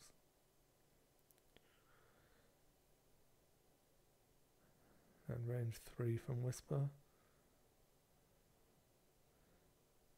2 hits. I never feel I don't feel that it's a particularly bad roll. It could have been better. It's fine. I get the damage through, so I'm more than happy. Fire control system gives me a target lock I wanted, and I'm trying to decide whether I'm going to cloak or not.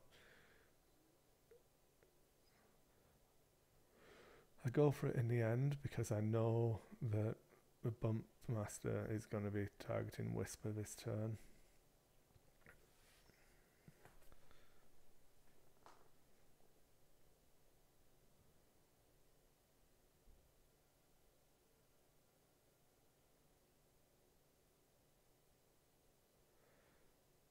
So no damage onto Whisper. That was from the Bumpmaster.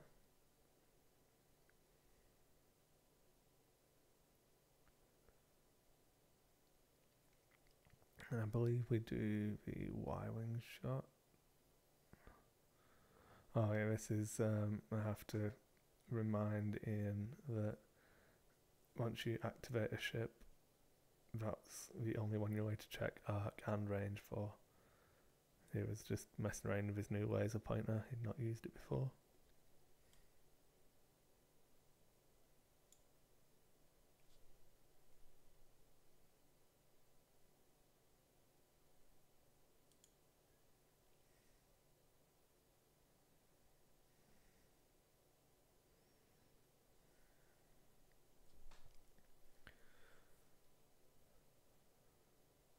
So 1 hit from the Y-wing is primary. Oh no, so that was Cato Legos, 1 hit, which was evaded.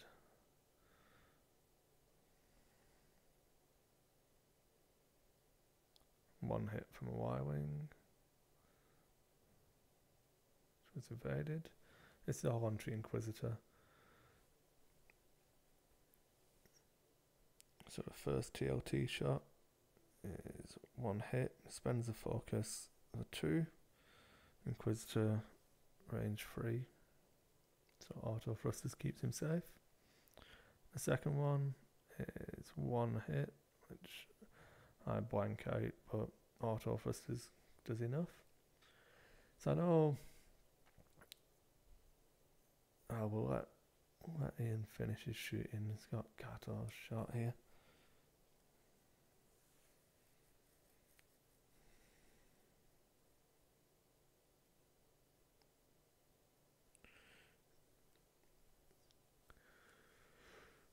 So Cato decides to take the shot on Juno, because I think that round of shooting really disheartened him shooting at Inquisitor. But he actually has him at range 2, and I believe he's in arc, so I wouldn't have got auto thrusters with Inquisitor.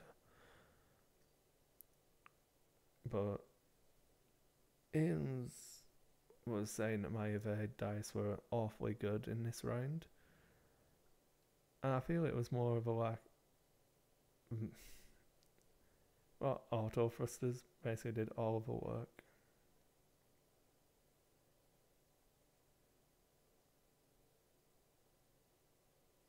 So this is Palob's TLT at Juno. As I said, if this had been at the Inquisitor, I feel like it would have been a much better choice. But he'd gotten disheartened, and that's both of Juno's shields.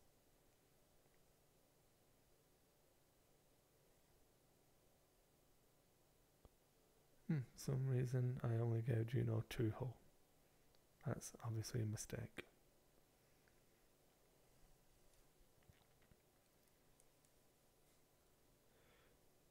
Not that it matters.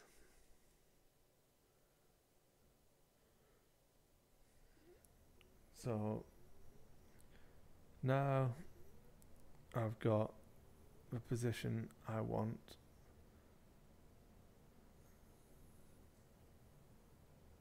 So these ships are awfully predictable in this position. Palob's going to come here. The Y-Wing is going to bank in here. Or go forwards. And Kato is going to do the same. I mean, this is what I'm expecting him to do. So I'll put a fire arc right here, which is overlapped by the TLT. His donut hole should be here.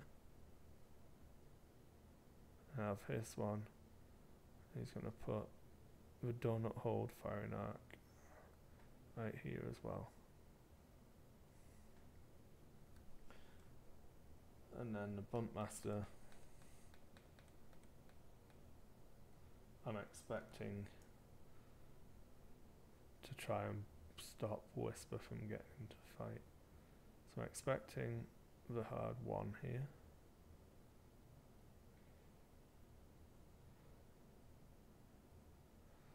And then maybe if then the barrel roll put him like here, I think. Or if he goes for a bigger turn, he can occupy this part of the table here. So I'm either expecting him to finish here or back here.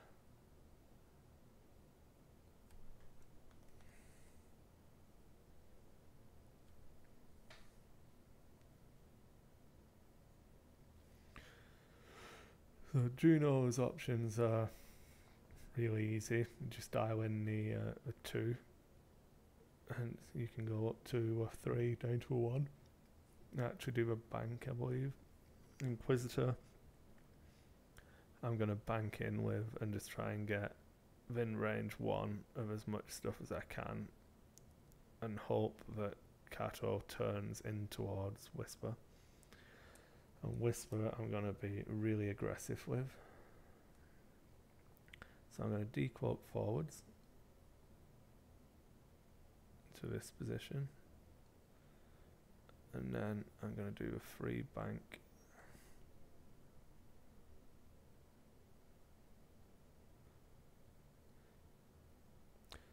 As my thinking is, if Ian is either going to go really hard to block me, in which case he'll bump my decloak, or he's going to finish here.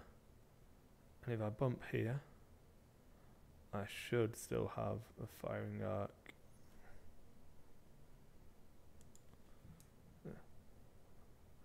My firing arc will still come across here, giving me a shot on any one of these 3 ships. And this is why I was glad that he went to block the Inquisitor, because I didn't want to have to decloak into this part of the table. I don't want to come back down here, because that would just really, I don't know, it's just not a good move. It doesn't feel like I can win this game if I take out Whisper's damage.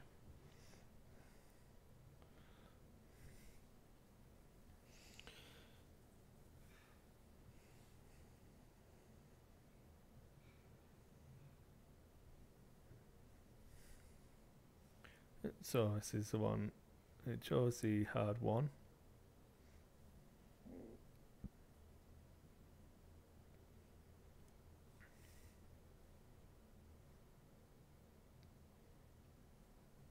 No, he's going to barrel roll, obviously. No. Oh, in fact, he doesn't barrel roll. That was a mistake.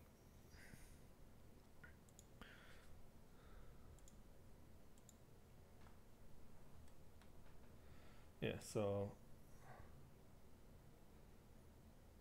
if you think his barrel roll can occupy anywhere from here to here. So he has to be expecting me to be doing the hard one or a 2 bank.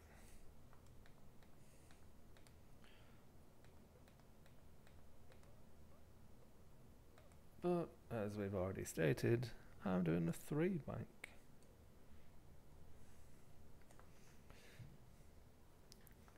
So I end up being extremely happy with this turn's movement. So the only unpredictable thing that happened here was Kato actually hard turned rather than banked, which I was not pleased about, because that means I need to bump with Juno.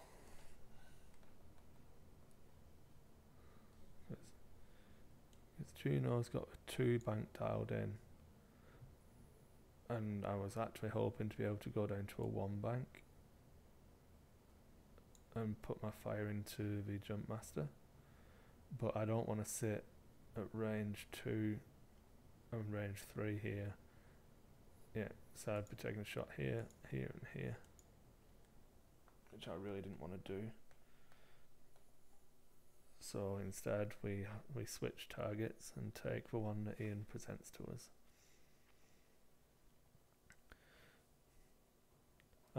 Another good thing to talk about is Paylob. So Paylob's going to be stripping tokens. So I want to have the best chance of surviving with Whisper.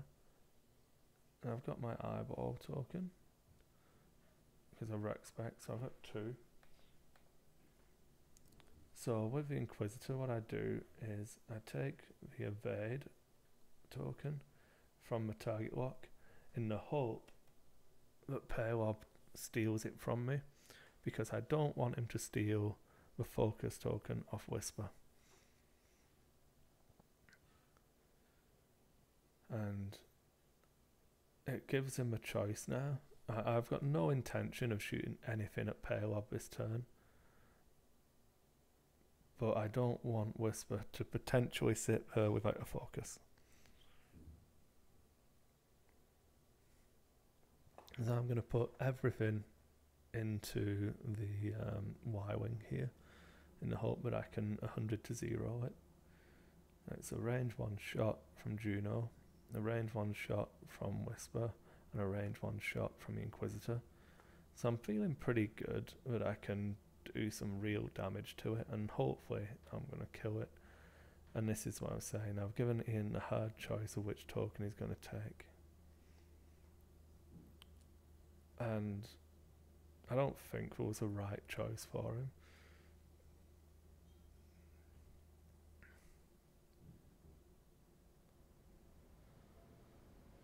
So I believe we do Juno's shot first, which was range 1. Oh no, sorry, that was the Inquisitor's shot, because I used a target lock. or 3 hits. So he enrolled too many dice there. So he actually evades 1 because I made him re-roll for rolling too many dice. Woe is me. So that's down to 1 shield on the Y-Wing. And it is range 1 from Juno.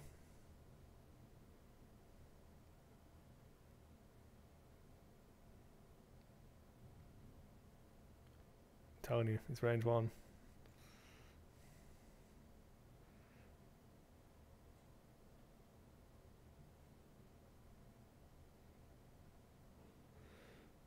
So, hit crit. He gets an evade, he gets an eyeball and spends it. So I'm now getting worried because he evaded 1 from the Inquisitor, he evaded 1 from Juno, and Juno only got the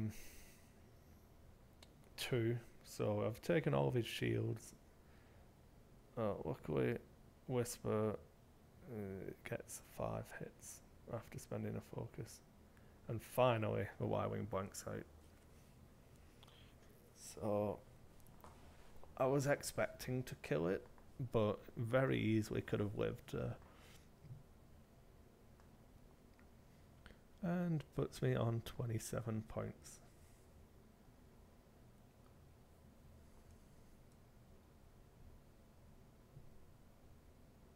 Which I'm sure I'll get to typing eventually.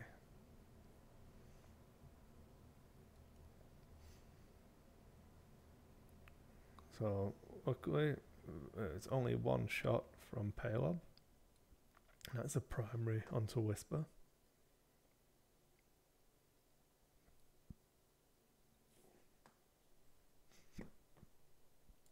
So it gets a hit.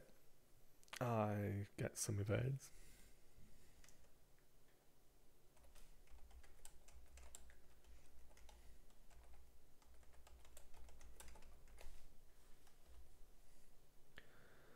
And then trying to pick who to have the range 1 shot at. So Jumpmaster gets 3 hits on Juno, and Juno does what Juno does and explodes. As once the shields go from Juno, she always dies to 1 shot. It's happened in at least 4 of the 7 games I've had with a list. Juno always goes from 3 hull to 0 hull in 1 shot. It's never pretty. That puts Ian in the lead by 2 points. So Ian was complaining pretty, not in a nasty, unsporting kind of way or anything, but he really wasn't happy with my dice rolling. I thought I was doing extremely well with my dice rolls. I feel like Juno could have lived there. I'm just going to throw it out that I feel like I could have still had 3 ships on the table.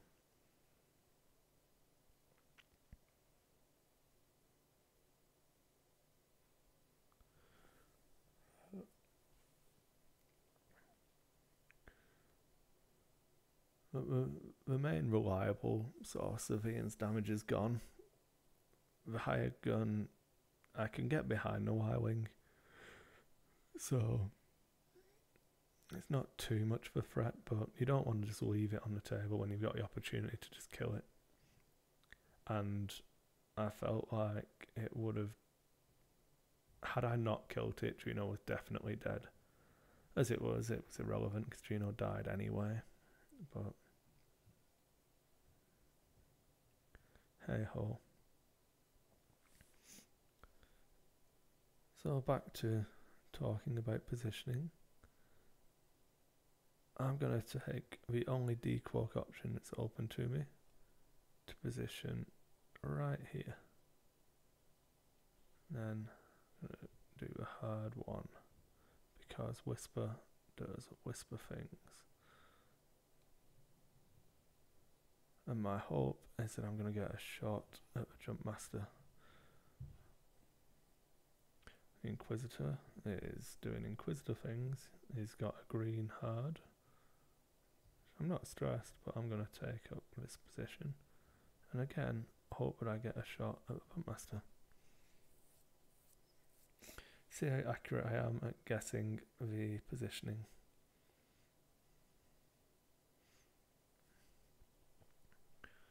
So from this position, yeah, I suppose he's doing his moves now, but I'm expecting the Bump Master to turn away here. I'd be surprised if he's coming at me. I'm expecting the Bump Master to be over here somewhere. Really, really good at drawing squares. I wasn't expecting the K turn, but probably should have been looking at it. And I actually expected Paylob to turn in here as well.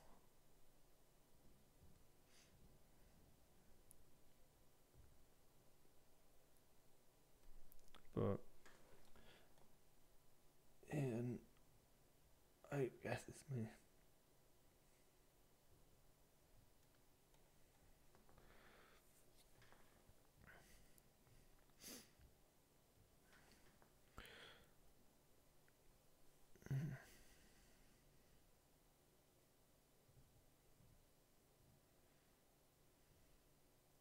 So Ian self-bumped in the hope that I would bump into him.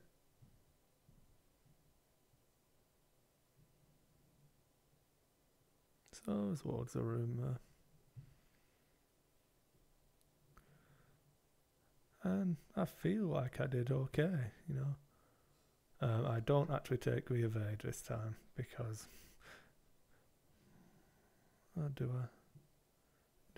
Should I? Shouldn't I? It doesn't really matter either way. I'm not shooting at Paylob this turn anyway.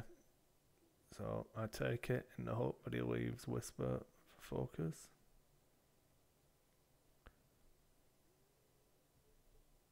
Because if he takes a focus and has a shot... Yeah, so I was actually a little bit off there. But yeah, I didn't want to give him a focus for the shot.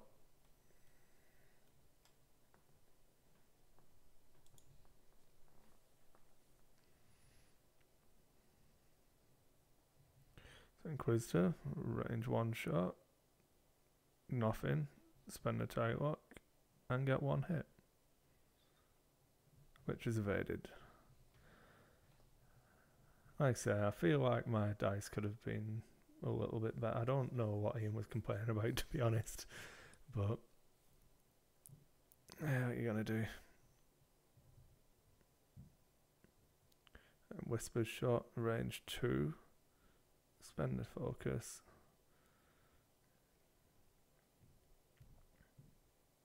and double evade. So I was actually hoping that the Jump Master would be dead here, because then I can really clean up the list and get, you know, go for the 100 to 0. But, sorry, 100 to 29. Well, it wasn't to be.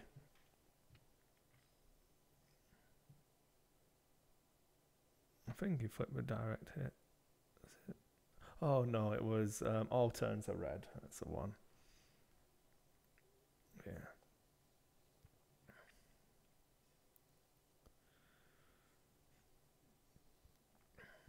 So range 2 shot from Kato, but it is unmodified. He gets 1 hit, and I triple evade. Yeah.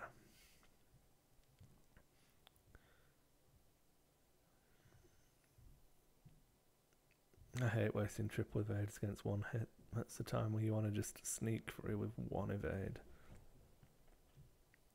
Range 2 from a Jump Master, out of arc, 1 hit. I need not to roll triple eyeballs, so it's good.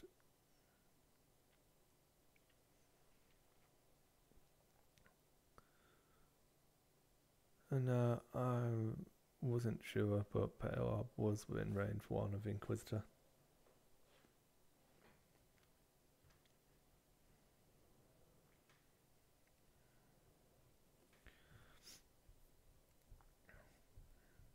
So, because I did not kill the Bumpmaster, I'm going to dequoke this way. I believe I and ah about how far forwards I want to go. I think I come backwards to about here to give me enough space. I don't care about getting a range one shot. I just want to make sure I don't bump into anything. And then the Inquisitor, I feel like I want to go with a bank. I feel like I do 2 forwards actually. I think 2 forwards. And just call Cato's bluff. But, you know, it could be anything. I could do a 4K. Who can say?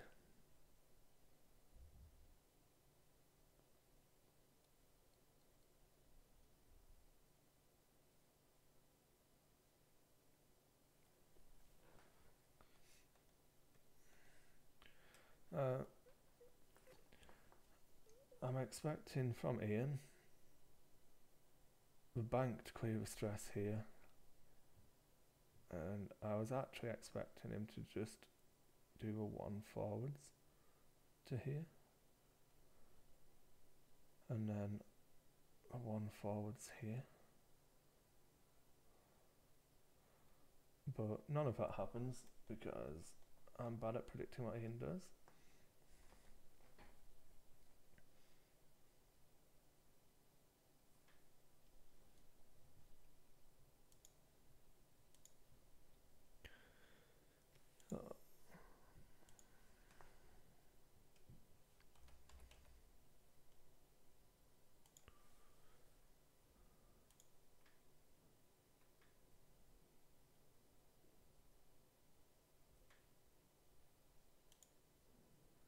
I'm just going to grab a link in chat for some people asking about the Sentry Box YouTube channel.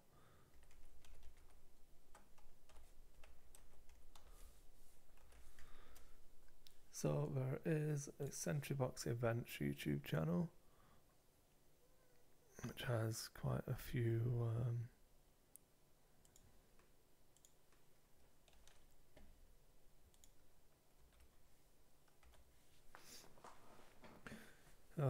videos on them now, and then later on this week I'm rendering all of the videos at the moment. I'm going to be doing a lot of recording this week, and the Dice Hate Productions channel will be live as well.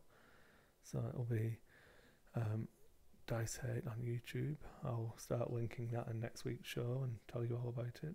But yeah, so Ian does get the block on the Inquisitor. So he did the bank I wasn't expecting, and Whisper drops nicely in between those two.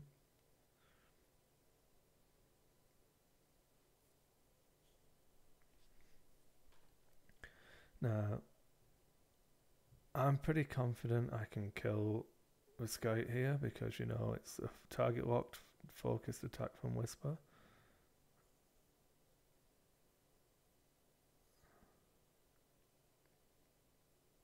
So, Ian's trying to decide. I honestly can't see a reason not to put the focus token onto Cato here and take the shot at Whisper, but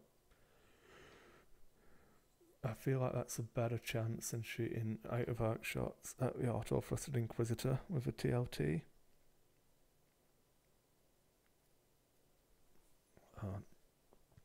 Hey ho.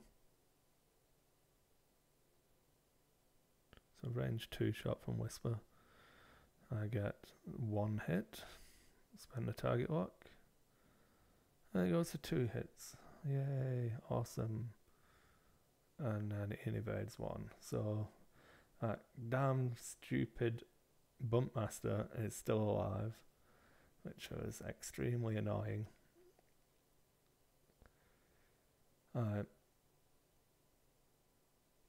I feel like it could have died a turn ago and it didn't. And I definitely thought I had it this turn, which is annoying because Ian's West is getting away from me now. I want a big margin of victory. If it was a tournament play, I need to get the MOV. And there you go. He blanks out on the TLT shot. So every target locked shot. So in the end, it was irrelevant on who he shot. Oh, so no, this is a TLT. So this is why I would have taken the focus. Blank out. So he does get one shield off the Inquisitor. The Bumpmaster also, the anti-pursuit lasers took a shield off as well. So that puts the Inquisitor down to 2 hull. And as I said,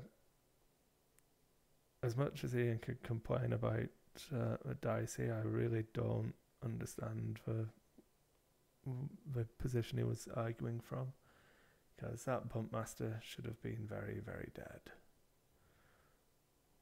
Should have.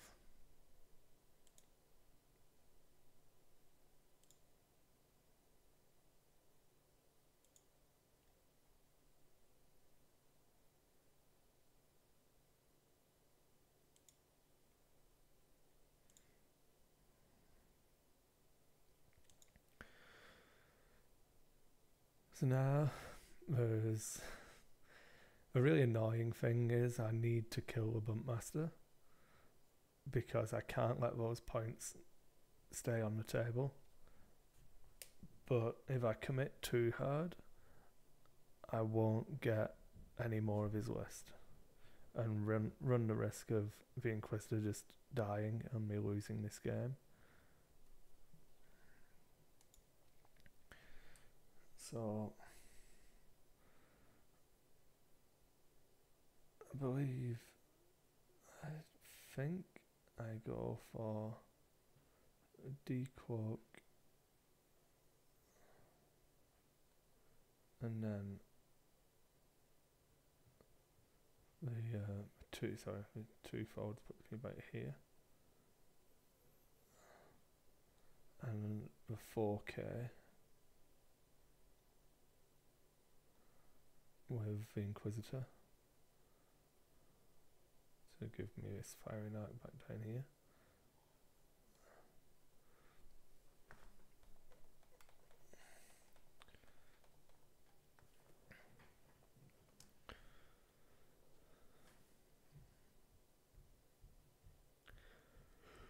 And I'm expecting the Bumpmaster with its turns being red.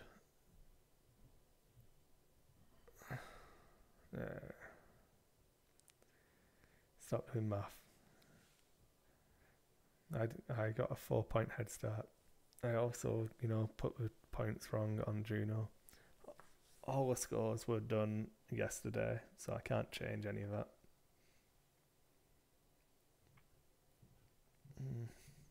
But Pixie Inquisitor's dial, it's a 4. I'm sure it's a 4K. I'm sure it is. Oh no, maybe do I turn him behind him? I can't remember anymore. Maybe I do the big 3, in fact.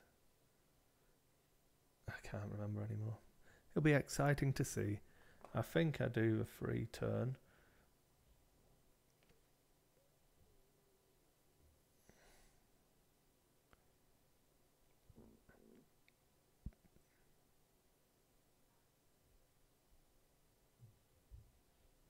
So finally, the Bumpmaster dies, and I'm extremely happy. Unfortunately, it's after I've put my dials down, so I can't exactly respond to it being dead now.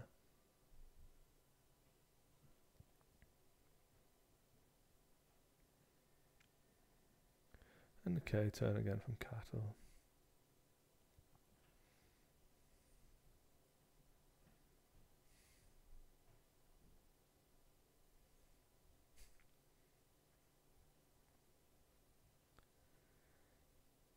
Sure, everyone would be interesting to read the Twitch chat and get caught up. So yeah, I do have a turn.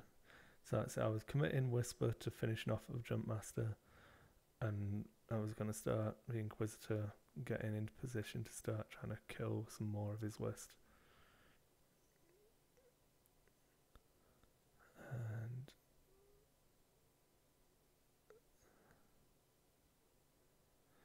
the mistake I make here is that I don't actually check the ranges properly.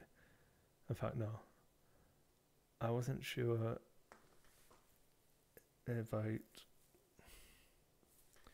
Stupid game anyway.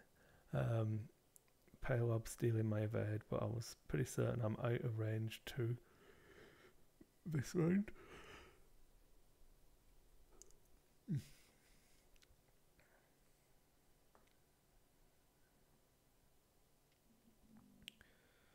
So Whisper decides not to cloak, I think.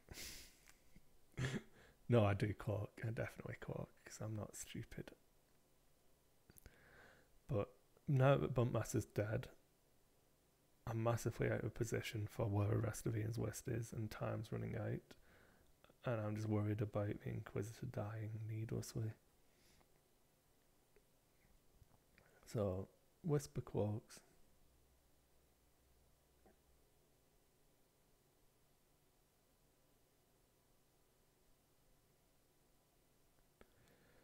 The only worry I have is Kato at the moment, because as long as I can stay behind the TLT, I'm relatively fine. I'm pretty sure he can't get both TLT shots on me.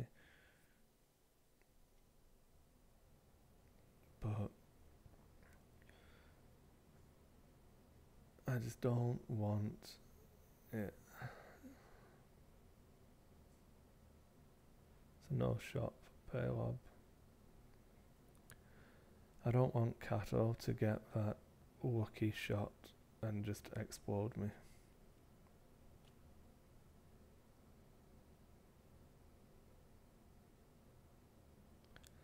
I don't really like commentating my own games. It feels dirty.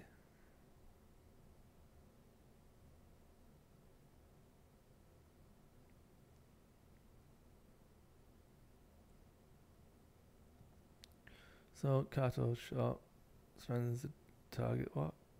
No? Is it? No, so he doesn't have a target lock. It's a K turn, that's my target lock. So it's not damaging me. Oh, in fact, it was a Whisper.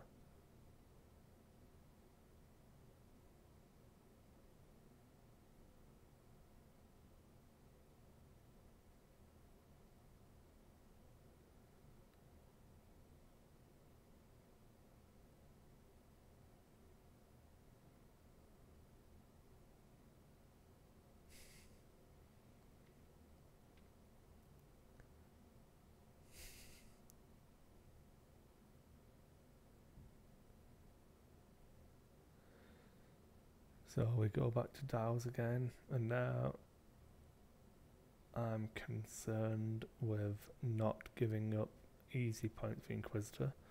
So if I can get in range 1 of that TLT, it's going to be okay. It's just Kato that I'm worried about.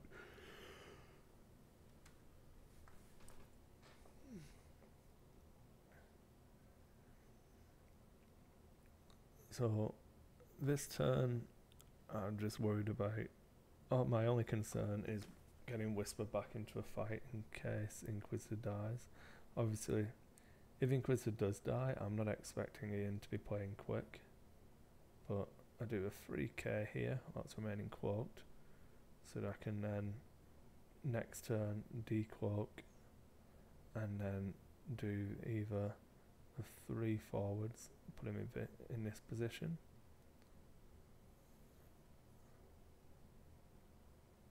Or I can 2 bank, leaving me, sorry, it'll be like this position. So depending on which way the hawk goes, I have a good position on it. The Inquisitor, however, I'm get really aggressive with. I was nervous about this one, but I go for a 3 bank. Where is it? I think it puts me right here. Because I just want to get past. I want to get past Kato's arc. I don't want to die. And then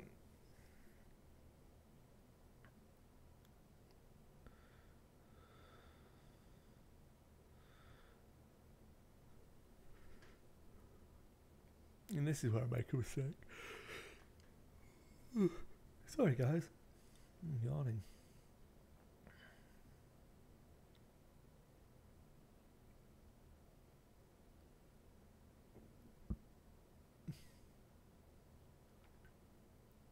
Yeah, so a 3k and then a 3 bank.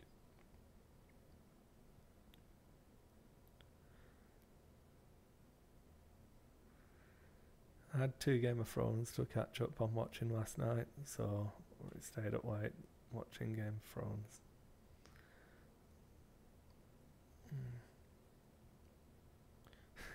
I'm pretty sure I tell Ian to put that rock wherever he likes because I knocked it by accident. So this is a mistake. I don't actually check the range for the target lock. So if I check the range, I see that it's range 2, and then I don't take the evade. That was the main mistake. It could have lost me the game quite easily, giving him a needless evade. And obviously there should be a stress on Whisper. But luckily, you know, I rolled double blanks into 1 hit.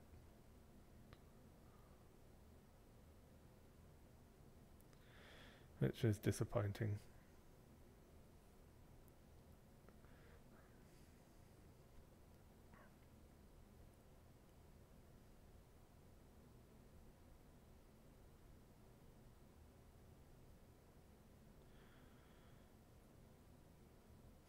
I feel like had my attack dice been a little bit better, I could have taken this game really easily, but it was not to be.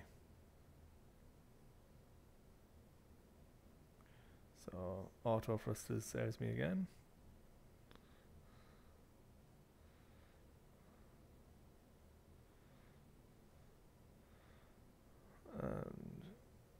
And I'm fine.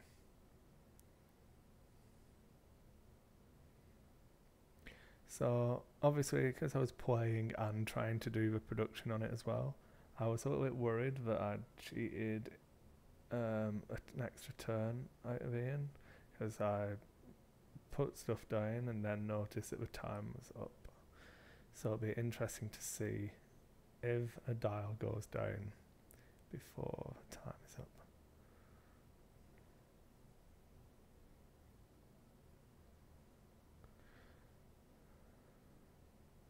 Yes, so I was correct. We do play out the correct number of turns.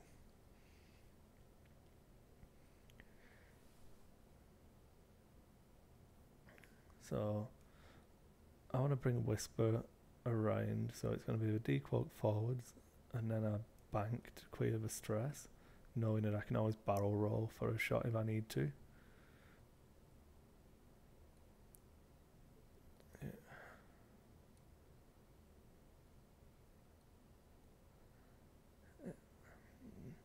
And then I get ballsy with the Inquisitor.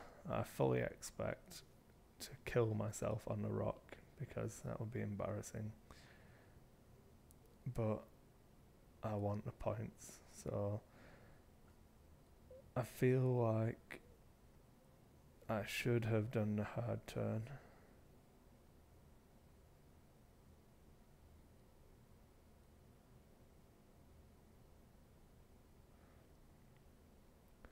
Well, if we play a turn too many, I'm quite happy for a game to end now because I'm winning. It's not the MLB I wanted.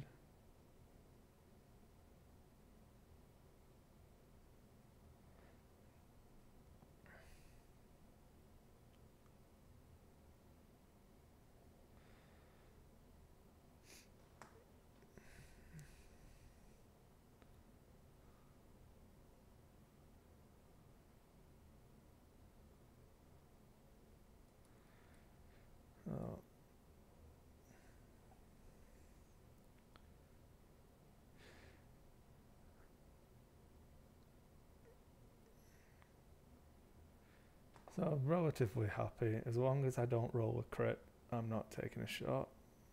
So it's a point of damage. No, is it an eyeball? No, it was a point of damage on the Inquisitor. You know, lucky me.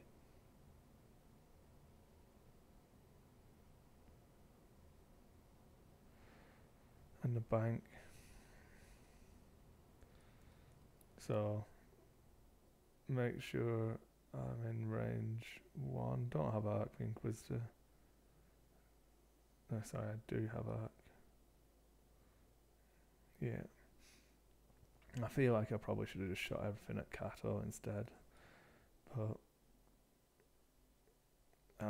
I've shot Pale that many times and done nothing, and I want to finish him.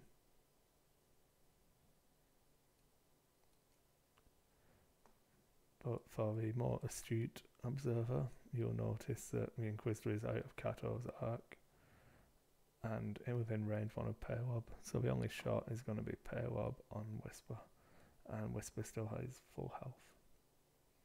So I can start celebrating my glorious victory.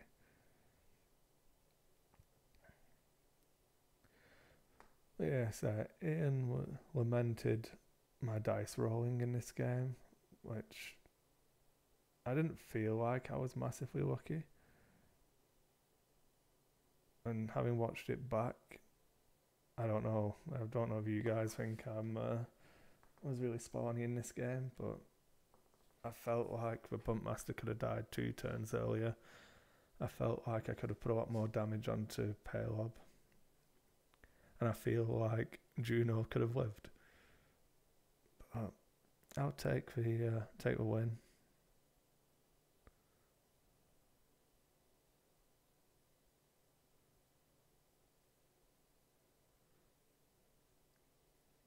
So I believe 28 and 27, or 45-point win is good enough to me.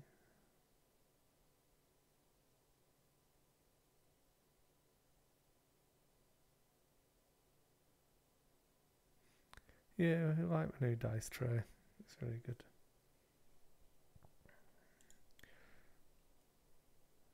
Hey, you get to see my face again. Oh dear.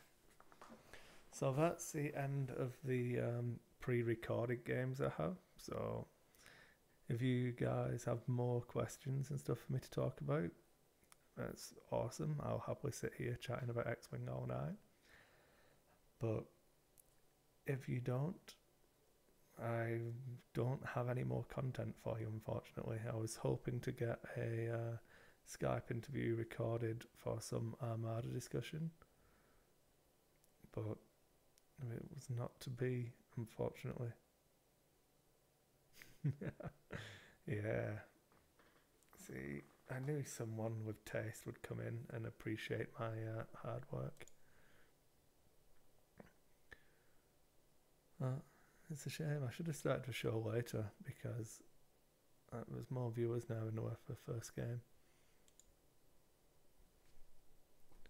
But yeah, if you want to catch up on any of the previous shows, there is the YouTube channel is Sentrybox Game Store. If you search for Sentrybox events on YouTube, you'll find all of our previous shows. You can obviously click on the past shows in Twitch and watch and enjoy Twitch chat as well. Yeah, if you guys have got anything you want me to talk about, I'll give you a few minutes to, think about it, bring anything up. If you actually manage to enjoy the music on the holding screen as well, I've tried to make it a bit more entertaining for you. Why Greg's in the chat, that's what I can do. We can show off my, is it that one? Oh, sorry, I'll just do this. There you go. It's a new t-shirt I just made for Greg.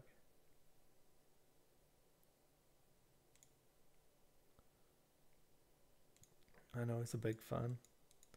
Oh, I can even put my face back over it. Oh yeah, you get to look at me and my old Greg t-shirt.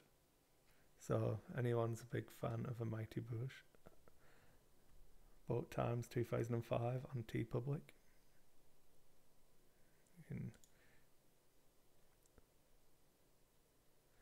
I changed a Poutini t-shirt as well, guys, because there were some complaints about the Irish.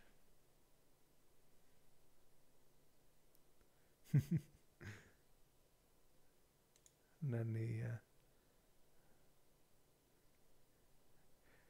this one, people wanted a imperial symbol bumhole, which is no accounting for taste. But I give the crowds what they ask for. And then my Dice Hate t-shirt, I can model for you. Oh yeah, look at that. It's a beauty. It's a beauty.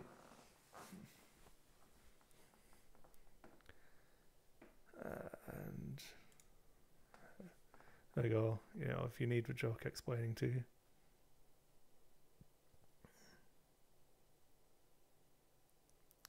And my fly casual t-shirt finally arrived, so I wore that yesterday. That was what I won. That's what I've used to beat Ian. My Don't Be a Dick t-shirt. Oh, it was good.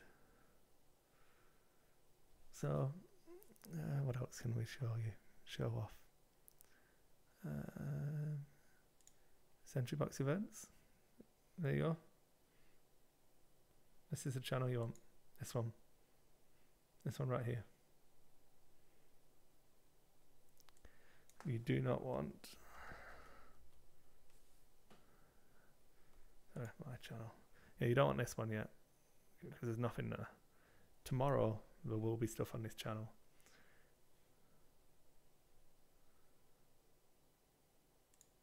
And then this one. Yeah, see. Nowhere near enough to buy the laptop I need to be able to do this stuff on the road, but we're getting there. It did pay for a nice tablet. So there you go, I'll show you guys. So this is what I've been using to do all the graphics on. So thank you very much to everyone who donated. It was really appreciated. And I think that's it, guys. I mean, I was going to discuss some of the Armada stuff. We've got Wave 4 announcements. So, nice, sexy interdictor cruiser. It's not the style I'm used to. In fact, if I move over, let you guys see the pictures. How's that? Yeah. Nice, sexy interdictor for Armada. Oh, Liberty. I was actually just considering how I was going to sculpt some wings onto a Moncal. But, no need. Look at that dice pool. That's awesome. The sides leave a little bit to be desired. But if I go too far, yeah, see, that's the lighting. I have to sit in the middle and sit up straight, or the light starts failing and ruins my green screen. That's what I need to buy next. So if you want to stop the green screen from happening and the flicker that's, just all around me, you need to donate more money so I can up production quality. All of my money is paying off the debt I've already accrued. Okay, so there's some people just asking in Twitch chat about the Vassal. I do, I think that's what I could do. Oh, we've gone now. See all the games that I have. Yay. I'll turn that off for now and throw you back to this one. Where's it gone? It's show off a painting, I suppose. Yeah, so Vassal, I have played on Vassal before and it's fine, but I prefer the social side of playing, so there we go. So this was the now I'm gonna move over again. So the Guild Ball team I painted for Sean Dorsey. There is an otter, a sea otter.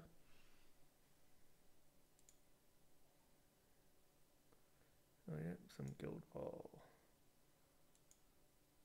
That took about 7 hours to paint a team, and there's a young Greg model, because, you know, he's a big fan. And then some X-Wing pictures no one needs to see.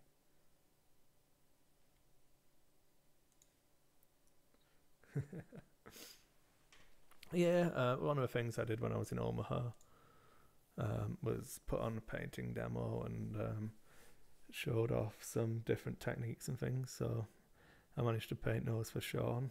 He was really happy with them. But no, it was really good fun. Did I get any? I didn't get any more photographs really. In fact, I can show you the inside of Sparta Games, I suppose. You get to enjoy. There you go, see?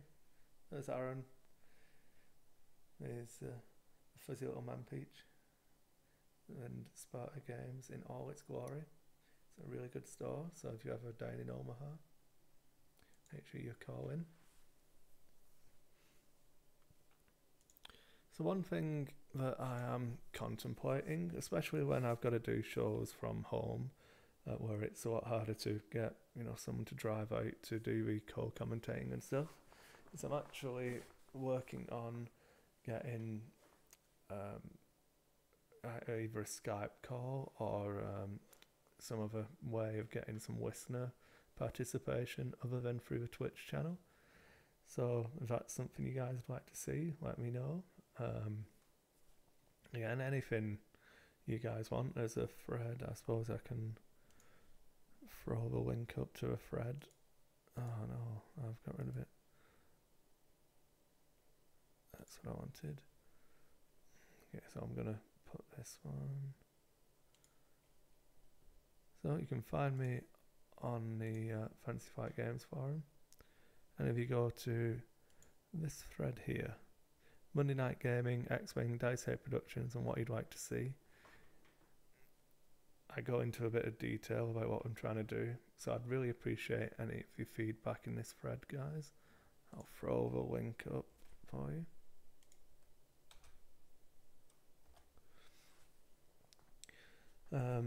Because yeah, I want to do it. This is my job now, you know. I want to make sure that I'm doing stuff you guys are going to enjoy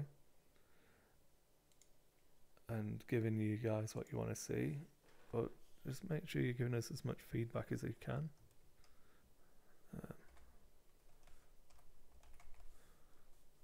Especially for my the upcoming YouTube channel, the Sentry Box one. Obviously, we concentrate on the live events that we run and all that kind of stuff. But for the Dice Hate one, I mean, I can show off all the painting I can do. I mean, I've got albums and albums of different paint jobs I've done. I can sculpt, I can do sculpting tutorials. Anything you guys want to see, you know.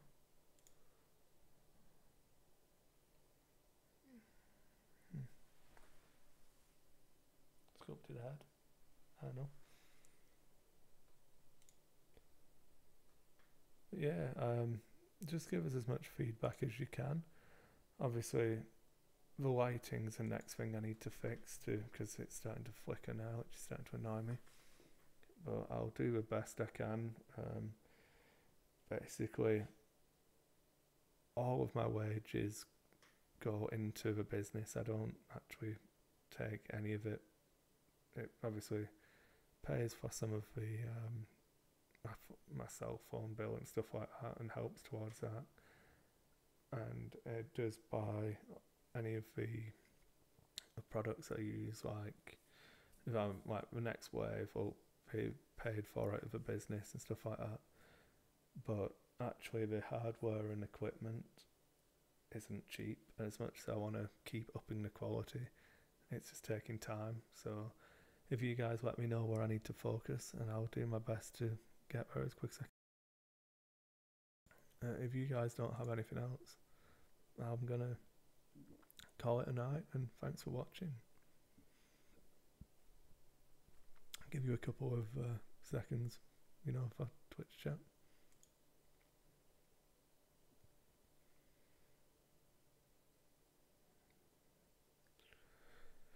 I'll let chat catch up. Okay, go to bed. Sounds like a good idea. No, I've been getting up and going to the gym and stuff, so a little bit more exercise never hurt anybody. Thanks a lot, guys. Thank you for watching.